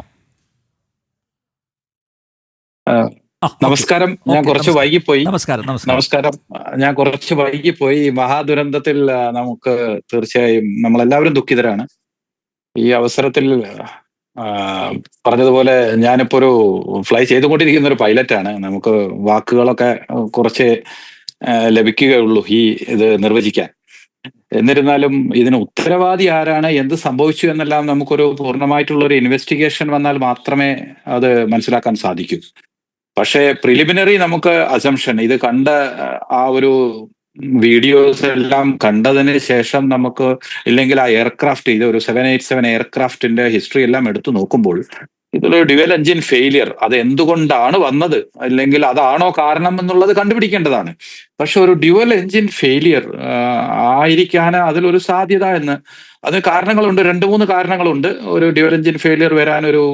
ഫസ്റ്റ് ഓഫ് ആൾ ഒരു ഫ്യൂവൽ ഇഷ്യൂസ്, പിന്നെ ഇല്ലെങ്കിൽ 2 എഞ്ചിനിലും പക്ഷി ഇടിച്ചു, ഇല്ലെങ്കിൽ സം സോഫ്റ്റ്വെയർ ഇഷ്യൂ. കാരണം ഈ എയർക്രാഫ്റ്റ് നോർമൽ ടേക്ക് ഓഫ് തന്നെ ആയിരുന്നു. ഒരു 787 9,000 അടിയോളമാണ് റൺവേയുടെ ആവശ്യകത. അപ്പോൾ ഒരു 50,000 അടി, 11,500 ഫീറ്റ് റൺവേ ഉള്ളതിൽ ഒരു 9,000 എടുത്ത് ടേക്ക് ഓഫ് ചെയ്തു. Normal climb to 300 to 400 feet normal climb. അത് കഴിഞ്ഞതിന് ശേഷമാണ് ഇത്. പിന്നെ പൈലറ്റ് ഇത് മെയ്ഡേ റിപ്പോർട്ട് ചെയ്തപ്പോൾ, മെയ്ഡേ അതായത് ഡിസ്ട്രസ്, മെയ്ഡേ എന്ന് പറഞ്ഞാൽ ഡിസ്ട്രസിന് ഉപയോഗിക്കുന്ന ഫ്രേസ് ആണ് മെയ്ഡേ. ഈ ഡിസ്ട്രസ് എന്ന് പറഞ്ഞാൽ ഹയസ്റ്റ് പ്രയോറിറ്റി ഇൻ കമ്മ്യൂണിക്കേഷൻ. അത് ഉപയോഗിച്ചപ്പോൾ പറഞ്ഞിരിക്കുന്നത്, അതിന്റെ രീതിയും അത് ഉപയോഗിക്കുമ്പോൾ പറയുന്ന, അതായത് കണ്ടീഷൻ, ഇന്റൻഷൻ ആൻഡ് പൊസിഷൻ, അതിനൊരു രീതിയുണ്ട്. അതായത് ഡിഫൈൻഡ് പ്രൊസീജിയർ. അതായത് ഒരു എയർക്രാഫ്റ്റ് ഡിസ്ട്രസിലാണെങ്കിൽ അതിന്റെ കണ്ടീഷൻ എന്താണ്. അപ്പൊ അദ്ദേഹം അത് പറഞ്ഞു എന്നാ പറയുന്നത്. ത്രസ്റ്റ് ഈസ് നോട്ട് ഡെലിവറിങ് എന്ന് പറഞ്ഞു. ബാക്കിയൊന്നും പറയാൻ അദ്ദേഹത്തിന് സമയം കിട്ടിയില്ല. അപ്പോഴത്തേക്കും ഈ ഡിസാസ്റ്റർ നടന്നു. അപ്പോ 400 അടിയിൽ അദ്ദേഹത്തിനൊന്നും ചെയ്യാനുമില്ല. ആ ഒരു സിറ്റുവേഷനിൽ ആ പൈലറ്റിന് ഒന്നും ചെയ്യാനില്ല. 400 അടിയിൽ 2 എഞ്ചിനും പോയി കഴിഞ്ഞാൽ ആ പൈലറ്റിന് ഒന്നും ചെയ്യാനില്ല. അവിടെ അദ്ദേഹത്തിന് അത് റീസ്റ്റാർട്ട് ചെയ്യാനോ ഇല്ലെങ്കിൽ ഒരു സേഫ് പ്ലേസിലോട്ട് എത്തിക്കാനോ ഒന്നും കഴിയത്തില്ല. ഇപ്പൊ നമ്മളൊരു അടുത്ത ഒരു 2 മാസം മുമ്പേ നമ്മളെല്ലാവരും വായിച്ചിട്ടുണ്ട്. അതായത് ഒരു എയർഫോഴ്സ് പ്ലെയിൻ ക്രാഷായി ഒരു at higher altitude in Gujarat. ആ പൈലറ്റിനെ രാജ്യം ആദരിക്കുകയാണ്. അതെന്താണ്, അദ്ദേഹം ആ പൈലറ്റ് ഈ ഇഷ്യൂ, ടെക്നിക്കൽ ഇഷ്യൂ വന്നപ്പോൾ അദ്ദേഹം ജനവാസ മേഖലയിൽ നിന്ന് തിരിച്ചുവിട്ട് അദ്ദേഹം അദ്ദേഹത്തിന്റെ കൂടെയുള്ള പൈലറ്റിനോട് ഇജക്ട് ചെയ്യാൻ പറഞ്ഞു. പിന്നെ അദ്ദേഹം ഇജക്ട് ചെയ്തു. അദ്ദേഹം കുറെ കുറെ ജീവനെ രക്ഷിച്ചു. അപ്പൊ ഇവിടെ അദ്ദേഹത്തിനൊരു പൈലറ്റ്, നമ്മളൊരു പൈലറ്റ് എപ്പോഴും നമ്മളുടെ മനസ്സിൽ യാത്രക്കാരെ സേഫായിട്ട് അവരുടെ സ്ഥാനങ്ങളിൽ എത്തിക്കുകയാണ് ഒന്ന്. പിന്നെ ഒരു പൈലറ്റ് ട്രെയിനിങ്ങിൽ തന്നെ നമ്മൾ പറയുന്നത് safety is paramount, zero tolerance. അതായത് ഒരു സേഫ്റ്റി കോംപ്രമൈസ് ചെയ്തിട്ടുള്ള ഒരു കാര്യങ്ങളും ചെയ്യാൻ നമ്മൾ പോകില്ല ഒരു പൈലറ്റ്. അപ്പൊ ഇവിടെ നിർഭാഗ്യവശാൽ ഈ എൻജിൻ ത്രസ്റ്റ് നോട്ട് ഡെലിവേർഡ് ആ സമയത്ത്, അതായത് ഒരു എയർക്രാഫ്റ്റിന്റെ ടേക്ക് ഓഫ് റോളിൽ ചെയ്ത് കഴിഞ്ഞാൽ ഒരു സേഫ്റ്റി സ്പീഡ്, അതായത് എയർബോൺ കൺഫേംഡ് ആക്കി കഴിഞ്ഞാൽ നമ്മൾ ടേക്ക് ഓഫ് ചെയ്യാൻ പോവുകയാണെന്ന് പറഞ്ഞു കഴിഞ്ഞാൽ അപ്പോഴത്തേക്കും എയർക്രാഫ്റ്റിന്റെ പവർ സ്റ്റെബിലൈസ് ചെയ്യേണ്ടതായിരുന്നു. അത് സ്റ്റെബിലൈസ് ആയില്ല, അതിന് പകരം അത് താഴോട്ട് പോയി. അദ്ദേഹത്തിന് പിന്നെ ആ എയർക്രാഫ്റ്റിന്റെ ട്രജക്ടറി, നമ്മൾ അതിന്റെ മൂവ്മെന്റ് എല്ലാം ശ്രദ്ധിച്ചാൽ ആ വീഡിയോ ഒന്ന് കാണാം, അതൊന്നും സംഭവിച്ചിട്ടില്ല. അത് കൂളായിട്ട് ഒരു നോർമൽ ലാൻഡിങ് പോലെ വന്ന് അത് തകരുകയായിരുന്നു. പിന്നെ ഈ സോഷ്യൽ മീഡിയയിലും അതിലുമൊക്കെ പല കമന്റ്സുകളെല്ലാം കാണും. നമുക്ക് അത് പ്രതീക്ഷിക്കാം. ഇന്ന് നമ്മുടെ സമൂഹം അല്ലെങ്കിൽ നമ്മുടെ എല്ലാവരും അഡ്വാൻസ്ഡ് ആണ്, എല്ലാവർക്കും എല്ലാ ഇൻഫർമേഷനും ഉണ്ട്. പിന്നെ ഒരു ഇൻവെസ്റ്റിഗേഷന് ശേഷം മാത്രമേ, അതായത് അതും ഞാൻ തീർച്ചയായിട്ടും അതിന് ഉറപ്പ് നമുക്ക് നൽകാൻ കഴിയും, നമ്മുടെ പ്രേക്ഷകർക്ക് നൽകാൻ കഴിയും. അതായത് നമ്മുടെ രാജ്യത്ത് ഇപ്പോൾ സിവിൽ ഏവിയേഷൻ, അതായത് ഇന്ത്യൻ സിവിൽ ഏവിയേഷൻ എന്ന് പറഞ്ഞാൽ ഒരു ഗ്രോത്ത് ട്രജക്ടറിയിലാണ്, ഒരു ഗ്രോത്ത് സ്റ്റേജിലാണ്. അത് മാത്രമല്ല, ആ ഗ്രോത്ത് എന്ന് പറഞ്ഞാൽ ഓർഗാനിക് ഗ്രോത്ത് ആണ്. അതായത് നമ്മുടെ രാജ്യത്തിന്റെ എക്കണോമിക്ക് അനുസരിച്ചുള്ള ഗ്രോത്ത് ആണ്, വളർച്ചയ്ക്ക് അനുസരിച്ചുള്ള ഗ്രോത്ത് ആണ് നമ്മുടെ ഈ ഇൻഡസ്ട്രി, ഏവിയേഷൻ ഇൻഡസ്ട്രി. അതുമാത്രമല്ല, നമ്മുടെ പ്രധാനമന്ത്രി ഇല്ലെങ്കിൽ നമ്മുടെ ഇപ്പോഴത്തെ ക്യാബിനറ്റിൽ വളരെ പ്രാമുഖ്യം കൊടുക്കുന്ന ഒരു ഡിപ്പാർട്ട്മെന്റ് ആണ് മിനിസ്ട്രി ഓഫ് സിവിൽ ഏവിയേഷൻ. അതിന്റെ കീഴിലുള്ള DGC ആയാലും, എയർക്രാഫ്റ്റ് ആക്സിഡന്റ് ഇൻവെസ്റ്റിഗേഷൻ ബ്യൂറോ ആയാലും, bureau of civil aviation security ആയാലും, എല്ലാ ഏജൻസികളും, എയർപോർട്ട് അതോറിറ്റി ആയാലും, എല്ലാവരും നല്ല രീതിയിലാണ് അത് പ്രവർത്തിക്കുന്നത്. എല്ലാവരും അക്കൗണ്ടബിളും ആണ്. പിന്നെ ഓരോ ഓർഗനൈസേഷനും അക്കൗണ്ടബിൾ ആണ്. ഇതിൽ തീർച്ചയായിട്ടും ഇതിനോട് അനുബന്ധിച്ചുള്ള കാര്യങ്ങൾ തീർച്ചയായിട്ടും പുറത്തു കൊണ്ടുവരും. ടാറ്റ, പ്രത്യേകിച്ച് ഇതൊരു ടാറ്റയുടെ ഒരു കൺസേൺ ആണ്. ആക്ച്വലി ടാറ്റ സ്ഥാപിച്ചൊരു കമ്പനിയാണല്ലോ എയർ ഇന്ത്യ. ടാറ്റയുടെ ഹേർട്ടായിരുന്നു എയർ ഇന്ത്യ. ടാറ്റ അത് വീണ്ടും തിരിച്ചെടുത്തത്, ഇത് ടാറ്റയ്ക്ക് അറിയാം ഈ ഇൻഡസ്ട്രി ലോസ് മേക്കിംഗ് ഇൻഡസ്ട്രിയാണ്, ശ്രദ്ധിച്ച് നടത്തിയിട്ടില്ലെങ്കിൽ നഷ്ടം കൂടുതലും ലാഭം കുറവുമാണ് എന്നുള്ള തീർച്ചയായും അവർക്ക് ആ അറിവോട് കൂടി തന്നെയാണ് അവർ കണ്ടുപിടിച്ചിട്ടുള്ളത്. അതിൽ ഓരോ കാര്യങ്ങളും അവർ ചെയ്യുന്നുണ്ട്. ഇപ്പൊ ഈ എയർക്രാഫ്റ്റിന് ഇന്ന് സംഭവിച്ച ഈ ദുരന്തത്തിൽ നമുക്കെല്ലാവർക്കും വിഷമമുണ്ട്. തീർച്ചയായിട്ടും ഇതിനൊരു പരിഹാരം നമ്മുടെ ഗവൺമെന്റ് കാണും. എന്തുകൊണ്ടാണ് ഇത് സംഭവിച്ചത്, ഇനി ഇത്തരം ഒരു ദുരന്തം സംഭവിക്കാതിരിക്കാൻ തീർച്ചയായിട്ടും ഓരോരുത്തരും, ഏവിയേഷനുള്ളവരും പുറത്തുള്ളവരും, ഇതിൽ പാസഞ്ചേഴ്സിനും ചില കാര്യങ്ങൾ പഠിക്കാനുണ്ട്. ക്യാപ്റ്റൻ രാജേന്ദ്രൻ, സമയം ഉണ്ടെങ്കിൽ അതെല്ലാം നമുക്ക് പറയാം. എല്ലാ ദുരന്തങ്ങളുടെയും അവസാനം ഇതുപോലെ അന്വേഷണ കമ്മീഷനുകളെ വെക്കും, പല സമിതികൾ ഉണ്ടാവും. പക്ഷേ ദുരന്തങ്ങൾ ആവർത്തിക്കുന്ന കാഴ്ചയല്ലേ നമ്മൾ കണ്ടുകൊണ്ടിരിക്കുന്നത്. അപ്പോൾ ഞാൻ നേരത്തെ ഇവിടെ പരാമർശിക്കുകയും ചെയ്തു, കൃത്യമായിട്ടുള്ള ഒരു റിപ്പോർട്ട് ഈ ഭാരതം സാക്ഷ്യം വഹിച്ച ഇത്തരം വിമാന അപകടങ്ങളിൽ കൃത്യമായിട്ടുള്ള ഒരു റിപ്പോർട്ട്, അതായത് ഈ അപകട കാരണം അത് പൂർണ്ണമായും വിശദമാക്കി കൊണ്ടുള്ള ഒരു റിപ്പോർട്ട് ഇതുവരെ പുറത്ത് വന്നിട്ടില്ല പലപ്പോഴും. മാത്രമല്ല, അപ്പോഴേക്ക് നമ്മളെ എല്ലാവരും മറക്കും, മീഡിയ ഉൾപ്പെടെ ഇതെല്ലാം മറക്കും അല്ലേ. പുതിയ ഏതെങ്കിലും ദുരന്തം ഉണ്ടെങ്കിൽ അതിൻ്റെ പുറകെ പോവും. അതല്ലേ സംഭവിക്കാറുള്ളത്. ആ ഒരു കൾച്ചർ, അത് നമ്മുടെ നാട്ടിലെ കൾച്ചറാണെന്ന് തന്നെ നമുക്ക് പറയാം. നമ്മളെല്ലാവരും വി സേവ് അവർ സെൽഫ്. നമ്മളെല്ലാവരും സ്വയം ഓരോ കാര്യത്തിലും എന്ത് തെറ്റ് ചെയ്താലും അത് മറ്റുള്ളവരിലെ വഴിചാരി അങ്ങ് ഒഴിവാക്കാനല്ലേ നോക്കുന്നത്. അത് പക്ഷേ നമ്മളുടെ ആ കൾച്ചറെല്ലാം മാറി വരുവാണ്. അക്കൗണ്ടബിലിറ്റി ഈ സിവിൽ ഏവിയേഷൻ സെക്ടറിൽ അക്കൗണ്ടബിലിറ്റി വളരെ കൂടുതലാണ്. ഓരോ ദിവസവും അനുദിനം അത് കൂടിക്കൊണ്ടിരിക്കുകയാണ്. ഇപ്പോൾ ഇന്റർനാഷണൽ സിവിൽ ഏവിയേഷൻ ഓർഗനൈസേഷൻ തന്നെ സേഫ്റ്റി പ്രൊസീജിയേഴ്സ് ഡിഫൈൻ ചെയ്തു. അതായത് ഇന്റർനാഷണൽ നമ്മുടെ ഈ ഇൻഡസ്ട്രി എല്ലാം റെഗുലേറ്റ് ചെയ്യുന്ന അനക്സസ് ഉണ്ട്. 18 അനക്സസ് ആയിരുന്നു. അതിൽ 19th one came up, അതായത് സേഫ്റ്റി മാനേജ്മെന്റ് സിസ്റ്റം.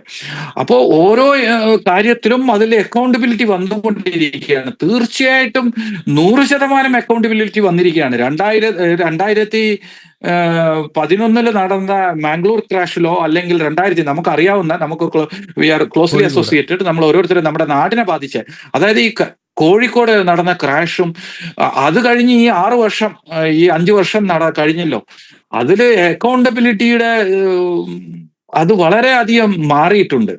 പിന്നെ കഴിഞ്ഞ 2 ഗവൺമെന്റില്, അതായത് ഞാൻ തീർച്ചയായും ഇതില് 35 വർഷത്തോളമായി ഞാൻ ഈ ഏവിയേഷനില്, ഇന്ത്യൻ ഏവിയേഷനില് ഈ കഴിഞ്ഞ കാലഘട്ടങ്ങളിൽ ഈ 10 വർഷമായിട്ട് വരുന്ന മാറ്റങ്ങള് ഒരു 200% മാറ്റങ്ങൾ വന്നു എന്ന് പറയാം. ഇനിയും മാറ്റങ്ങൾ വന്നുകൊണ്ടിരിക്കുകയാണ്. അതിൽ പ്രധാന ഒരു മാറ്റം എന്ന് പറഞ്ഞാൽ സേഫ്റ്റിയാണ്. Safety is paramount, zero tolerance എന്നുള്ള കൺസെപ്റ്റ് വന്നുകൊണ്ടിരിക്കുകയാണ്. അത് തീർച്ചയായിട്ടും. അപ്പൊ നമ്മുടെ ഈ ആക്സിഡന്റിൽ ഇതൊരു പാഠമാക്കിയിട്ട്, as we say, learn from the mistake of others, don't commit your own. ഏവിയേഷനിൽ ഞങ്ങൾ അതാണ് കുട്ടികളോട് പറയാ, അല്ലെങ്കിൽ ഞങ്ങളോട് പറഞ്ഞിട്ടുള്ളത്, ഞങ്ങൾ പഠിപ്പിക്കുന്നത്. ഈ ഒരു ആക്സിഡന്റ്, ഈ ദുരന്തം നമ്മളൊരു വലിയൊരു പാഠമാക്കിയെടുത്ത് നമ്മൾ മുന്നോട്ട് പോകും. ഇനി ഒരിക്കലും ഇങ്ങനെ ഒരു ദുരന്തം ആവർത്തിക്കാതിരിക്കാൻ തീർച്ചയായിട്ടും നമ്മൾ ഓരോരുത്തരും ബാധ്യസ്ഥരാണ്. അത് ചെയ്തിരിക്കും, ഗവൺമെന്റും ചെയ്തിരിക്കും, നമ്മൾ ഓരോ ഏവിയേറ്റേഴ്സും ഞങ്ങളെ ഇൻഡസ്ട്രിയിലുള്ളവരും ചെയ്തിരിക്കും. യെസ്. ഇനി 5 മിനിറ്റ് ശേഷിക്കുന്നുള്ളൂ. ക്യാപ്റ്റൻ കല്ലട്ര, ഇപ്പോൾ ബ്ലാക്ക് ബോക്സിലാണ് എല്ലാവരും ഉറ്റുനോക്കുന്നത് അല്ലേ? ഇതിൽ ഇപ്പോൾ ഒരു ക്യാപ്റ്റൻ എന്ന നിലയിൽ താങ്കൾക്ക് പറയാൻ പറ്റും, ഇതെങ്ങനെയായിരിക്കും ഇതിൽ രജിസ്റ്റർ ചെയ്തിരിക്കുന്നത്? സാധാരണ പ്രേക്ഷകർക്ക്, എന്നെപ്പോലുള്ള സാധാരണ പ്രേക്ഷകർക്ക് അറിയാൻ ആഗ്രഹമുണ്ട്. ബ്ലാക്ക് ബോക്സ് കംപ്ലീറ്റ് റെക്കോർഡഡ് ആണ്. ഒരു പിന്ന് ബോർഡ് വീണാലും അത് കംപ്ലീറ്റ് റെക്കോർഡഡ് ആണ്.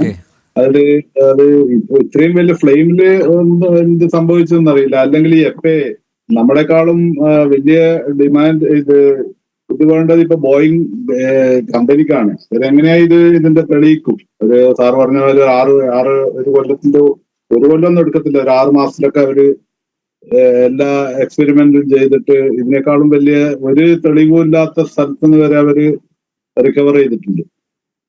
ബോയിങ് കമ്പനി 2 ബ്ലാക്ക് ബോക്സും കിട്ടണം. 2 കിട്ടേണ്ടി വരെ. 1 കിട്ടിയാലും ഏകദേശം ഓൾമോസ്റ്റ് 2 കിട്ടണം ശരിക്കും പറഞ്ഞു. പിന്നെ ഇത് ഈ ലാൻഡിംഗ് ഗിയർ റിട്രാക്ട് ആക്കാൻ മറന്നുപോയി എന്നൊക്കെ പറയുന്നത് എനിക്ക് തോന്നുന്നില്ല. അതായത് 40-50 ഫീറ്റ് എത്തുമ്പോൾ ലാൻഡിംഗ് ഗിയർ മുകളിൽ റിട്രാക്ട് ചെയ്യും, പിന്നെ ഫ്ലാപ്സ് റിട്രാക്ട് ചെയ്യും. പിന്നെ ഫ്ലാപ്സിന്റെ കാര്യത്തിൽ ചെറിയ ആൾക്ക് മറന്നു പോകുന്നു. ഒരു പ്രാവശ്യം ഞാനും ഫ്ലൈ ചെയ്യുമ്പോൾ ഒരു multi engine double engine aircraft US-ലായിരുന്നു. ഞങ്ങള് അപ്പൊ ഈ മഴയും ഞാൻ പറഞ്ഞു നേരത്തെ കംപ്ലീറ്റ് ചെയ്തില്ല, മഴയും ബാഡ് വെതറും എല്ലാം ആയി. പെട്ടെന്ന് ക്യാപ്റ്റൻ, ഞാൻ കോപ്പൈലറ്റായിരുന്നു. ഇത് പിന്നെ ഈ പൊതുവെ നമ്മൾ പറയും വൈറ്റ്സ് എല്ലാം ഭയങ്കര ബ്രില്യന്റ് ആണ്. അവർക്കെല്ലാം അറിയാം മലയാളികളാണ് ഭയങ്കര ബ്രില്യന്റ്. അയാൾ എന്നോട് ചോദിച്ചത്, "Are you from Kerala?" ഞാൻ അത് പറഞ്ഞ്, "I know Kerala, if I touch, don't touch this button, then they will not touch much." അപ്പൊ അത്രയും ബ്രൈറ്റ് ആണെന്ന് അവർക്കറിയാം, ഇന്ത്യൻസ്, എസ്പെഷ്യലി ഇന്ത്യൻ കേരളൈറ്റ്. അപ്പൊ ഒരു മിസ്റ്റേക്ക് ചെയ്യുന്നതും വളരെ കുറവാണ്. ഇത്രയും എക്സ്പീരിയൻസിലൊരു captain I don't think so. പിന്നെ ഇത് ബേർഡ് ഹിറ്റോ അല്ലെങ്കിൽ something hit on the engine, sir പറഞ്ഞ പോലെ ചിലപ്പോ വല്ല ഇതൊക്കെ ബെൽറ്റ് ചെയ്തിട്ട് നന്നായി സീറ്റിംഗ് ചെയ്തതാണ്. അല്ലെങ്കിൽ ഇത് അങ്ങോട്ടും ഇങ്ങോട്ടും വഴുതിപ്പോയാൽ അതിനേക്കാളും വലിയ ഡേഞ്ചറാണ്. ഇത് നോസ് അപ്പ് എന്ന് പറഞ്ഞാൽ നോസ് അപ്പിന്റെ ഭയങ്കര സ്പീഡ് കുറച്ചേ ഉള്ളൂ. ഇങ്ങനെ പോകുമ്പോ ഫുൾ ത്രസ്റ്റ്, ഫുൾ പവറിലുണ്ടാവും. അത് അവിടെ നിന്ന് ഒരു എഞ്ചിൻ ഫെയിലായി എന്ന് പറഞ്ഞാൽ ഇതിന്റെ ഇങ്ങനെ, പിന്നെ ഇതിന്റെ ഒരു ചാൻസ് ഉണ്ട്. ഈ ഫ്ലാപ്സ് റിട്രാക്ട് ചെയ്തിട്ടില്ലെങ്കിൽ ഒരു 40-50 ഫീറ്റില് വീൽ റിട്രാക്ട് ചെയ്ത് അത് സൗണ്ടും വരും നമുക്ക്. സാറ് ആദ്യം പറഞ്ഞില്ലേ, ഒരു വീൽ റിട്രാക്ട് ചെയ്യുമ്പോൾ ഒരു സൗണ്ട് വരും. അത് ഡൗൺ ചെയ്യുമ്പോൾ അതേപോലെ സ്പീഡ് കുറയും. ഇരിക്കുന്നവർക്ക് അത് നന്നായി ക്ലിയർ ആയി കേൾക്കാം, നന്നായിട്ട് ഫീൽ ചെയ്യും. ക്യാപ്റ്റന് ഇതൊന്നും ഫീൽ ചെയ്യില്ല. കാരണം ഈ സിറ്റിംഗ് ഇൻ ഫ്രണ്ട് ഓഫ് ഈ ടേൺ ആൻഡ് ഇൻഡിക്കേറ്റർ എന്ന് പറയുന്നത്, അതിൽ നോക്കിയാൽ എയർക്രാഫ്റ്റ് ഏത് പൊസിഷനിലോ ക്യാപ്റ്റന് ഫ്രണ്ടിൽ അറിയത്തേ ഇല്ല. കാരണം അറിയാം ക്യാപ്റ്റനില്ല. എന്റെ എക്സ്പീരിയൻസ് അതാണ്, ഏത് പൊസിഷനിലാണെന്ന് തീരെ മനസ്സിലാകുന്നില്ല. Unless until if you see the altimeter, speedometer, turn and bank indicator എന്ന് പറയും, അതൊക്കെ നോക്കാണ്ട് ഒരു പൊസിഷൻ ഏതാണെന്ന് അറിയത്തില്ല. പിന്നെ ഇത് പെട്ടെന്ന് ഈ എഞ്ചിൻ പിന്നെ സമയദോഷം വരുമ്പോ ഇല്ല, ഇത് ഫ്ലാപ്സ് റിട്രാക്ട് ആയിട്ട് ഞാൻ പറഞ്ഞില്ല, എന്റെ ക്യാപ്റ്റൻ ഒരു സ്പാനിഷ് ഇതായിരുന്നു, ഇൻസ്ട്രക്ടർ ആയിരുന്നു. അദ്ദേഹത്തിന് ഈ പാനിക് ആകുമ്പോ ഇത് പെട്ടെന്ന് എന്തെല്ലാം ആകുമ്പോ ഡിറ്റക്ട് ചെയ്യാൻ മറന്നുപോയി. ഇതിങ്ങനെ താണുകൊണ്ട് തന്നെ ഇരിക്കും, സ്പീഡ് കൂടിക്കൊണ്ട് പോകുന്ന ഇത് very close to the ground, അല്ല ഈ പവർ ലൈനിന്റെ. അങ്ങനെ ഞാൻ പെട്ടെന്ന് ഇത് റിട്രാക്ട് ചെയ്തു. അപ്പൊ ഇത് എവറിഡേ ചെയ്യുന്നതല്ലേ, പിന്നെ ഇത് മറക്കാൻ വളരെ സാധ്യത കുറവ്. പിന്നെ എല്ലാം പടച്ചോന്റെ ഒരു ഇതാണ്. ഇത് എങ്ങനെ പറയുന്നത്, ഇപ്പൊ ഞാൻ പറഞ്ഞില്ലേ, പുതിയ വണ്ടി എടുത്ത് ടയർ പഞ്ചറാകുന്ന അല്ലെങ്കിൽ ബ്രേക്ക് ഡൗൺ ആകുന്ന, അതെല്ലാം സംഭവിക്കാവുന്നതാണല്ലോ. അതായത് ഒരു ഞാണിമ്മ കളിയാണ് അല്ലേ ചുരുക്കത്തിൽ? അതൊന്നും അല്ലെന്നേ ഇൻസിഡന്റ്. ഇപ്പൊ ഈ എയർലൈൻ ക്രാഷ് എന്ന് പറഞ്ഞാൽ വളരെ കുറവാണ് ഈ ലോകത്തിൽ എവിടെയായാലും. പിന്നെ ഇത് നമ്മളിങ്ങനെ ടി വിയിൽ വരും, വലിയ ന്യൂസ് ആയിരിക്കും. കാർ ആക്സിഡന്റ് എത്രയാകുന്നുണ്ട്, ഈ ഇന്ത്യയിൽ തന്നെ എത്രയാകുന്നുണ്ട്.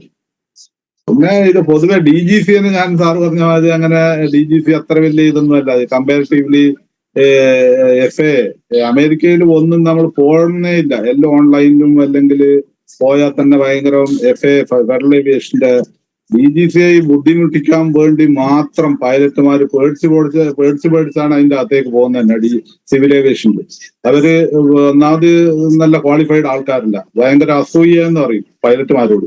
ബുദ്ധിമുട്ടിക്കാൻ വേണ്ടി തന്നെ എല്ലാം ചെയ്ത് കഴിഞ്ഞ് ഇപ്പൊ റേഡിയോ ലൈസൻസ് അതൊന്നും വേണ്ടതില്ല. ലോകത്തിൽ വളരെ ചുരുക്കം രാഷ്ട്രത്തിലേ ഉള്ളൂ, ഇന്ത്യ, പാകിസ്ഥാൻ, നേപ്പാൾ, ബംഗ്ലാദേശ് ഇങ്ങനെയുള്ള നാട്ടിലെ ഈ റേഡിയോ ലൈസൻസ് ഉള്ളൂ. റേഡിയോ ലൈസൻസ് ഇല്ലാത്ത നാടാണ് ഇത് അമേരിക്ക, കാനഡ. ഈ രാജ്യങ്ങളിലൊന്നും റേഡിയോ ലൈസൻസ് എന്ന് പറഞ്ഞാൽ നിങ്ങളും അതിന് ചോദിക്കുന്ന ഫാന്റെ RPM എത്രയാണ്, അവിടെ ഇരുന്ന് ചോദിക്കുക. അപ്പൊ തന്നെ നിങ്ങളെ ഇഷ്ടപ്പെട്ടില്ല, അവിടെ തന്നെ ഫെയിൽ ചെയ്യുന്നു. നല്ല പെർഫോം ചെയ്താലും ഫാന്റെ RPM ആർക്കറിയും. ഇങ്ങനെയുള്ള ക്വസ്റ്റ്യൻസ് ആണ് റേഡിയോ ലൈസൻസ് വേണ്ടിയിട്ടൊക്കെ ചോദിക്കുന്നത്. പൊതുവെ ഈ DGCയെ I don't think so they are very. ഈ 1937 റൂളും 1940 റൂളൊക്കെയാണ് പറയുന്നത്. അല്ലാതെ ഇത് ബ്രിട്ടീഷ് ലോ ആ സമയത്തുള്ളത്. ഇപ്പൊ ഇത് മോസ്റ്റ് മോഡേൺ ആയ ഇന്ത്യയിലും ഏവിയേഷൻ DGC വളരെ മോശമാണെന്ന് എനിക്കുള്ള അഭിപ്രായം. ഓക്കെ എന്തായാലും സമയ പരിമിതി കൊണ്ട് ഞാൻ ചർച്ച ഇവിടെ അവസാനിപ്പിക്കുകയാണ്. കൂടുതൽ കാര്യങ്ങൾ അറിയേണ്ടതുണ്ട് Shri captain Kallatta. Black box എന്താണ് സംഭവിച്ചത് എന്ന് തുറന്ന് പറയട്ടെ.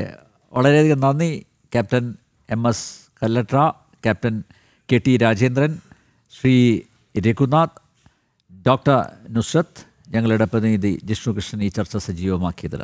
ജനൻ ഡിബേറ്റ് ഇവിടെ പൂർണ്ണമാകുന്നു. നന്ദി, നമസ്തേ.